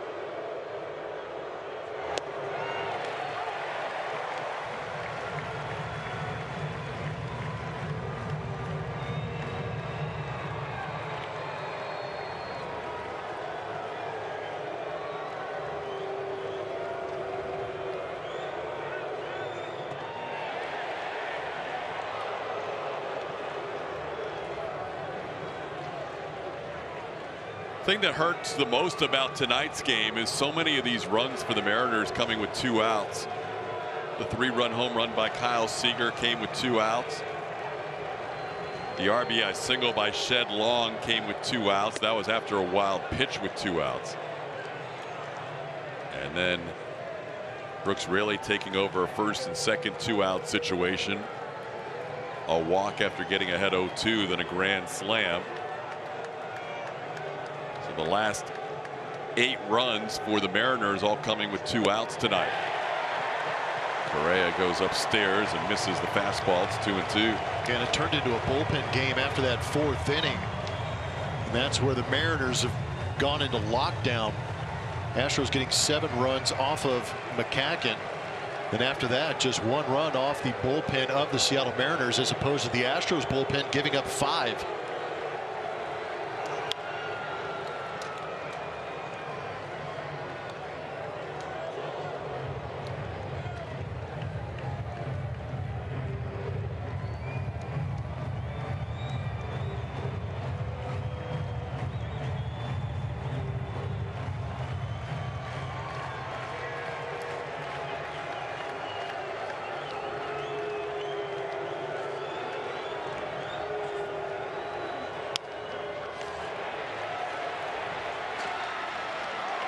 Seager makes the play. Correa retired. Carlos 2 for 5 tonight. 2 outs. Now to bring up Kyle Tucker.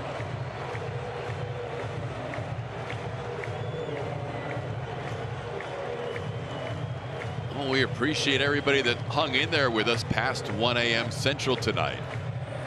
It's been a tough game for Astros fans. Big lead early. Mariners getting close in the middle innings, and then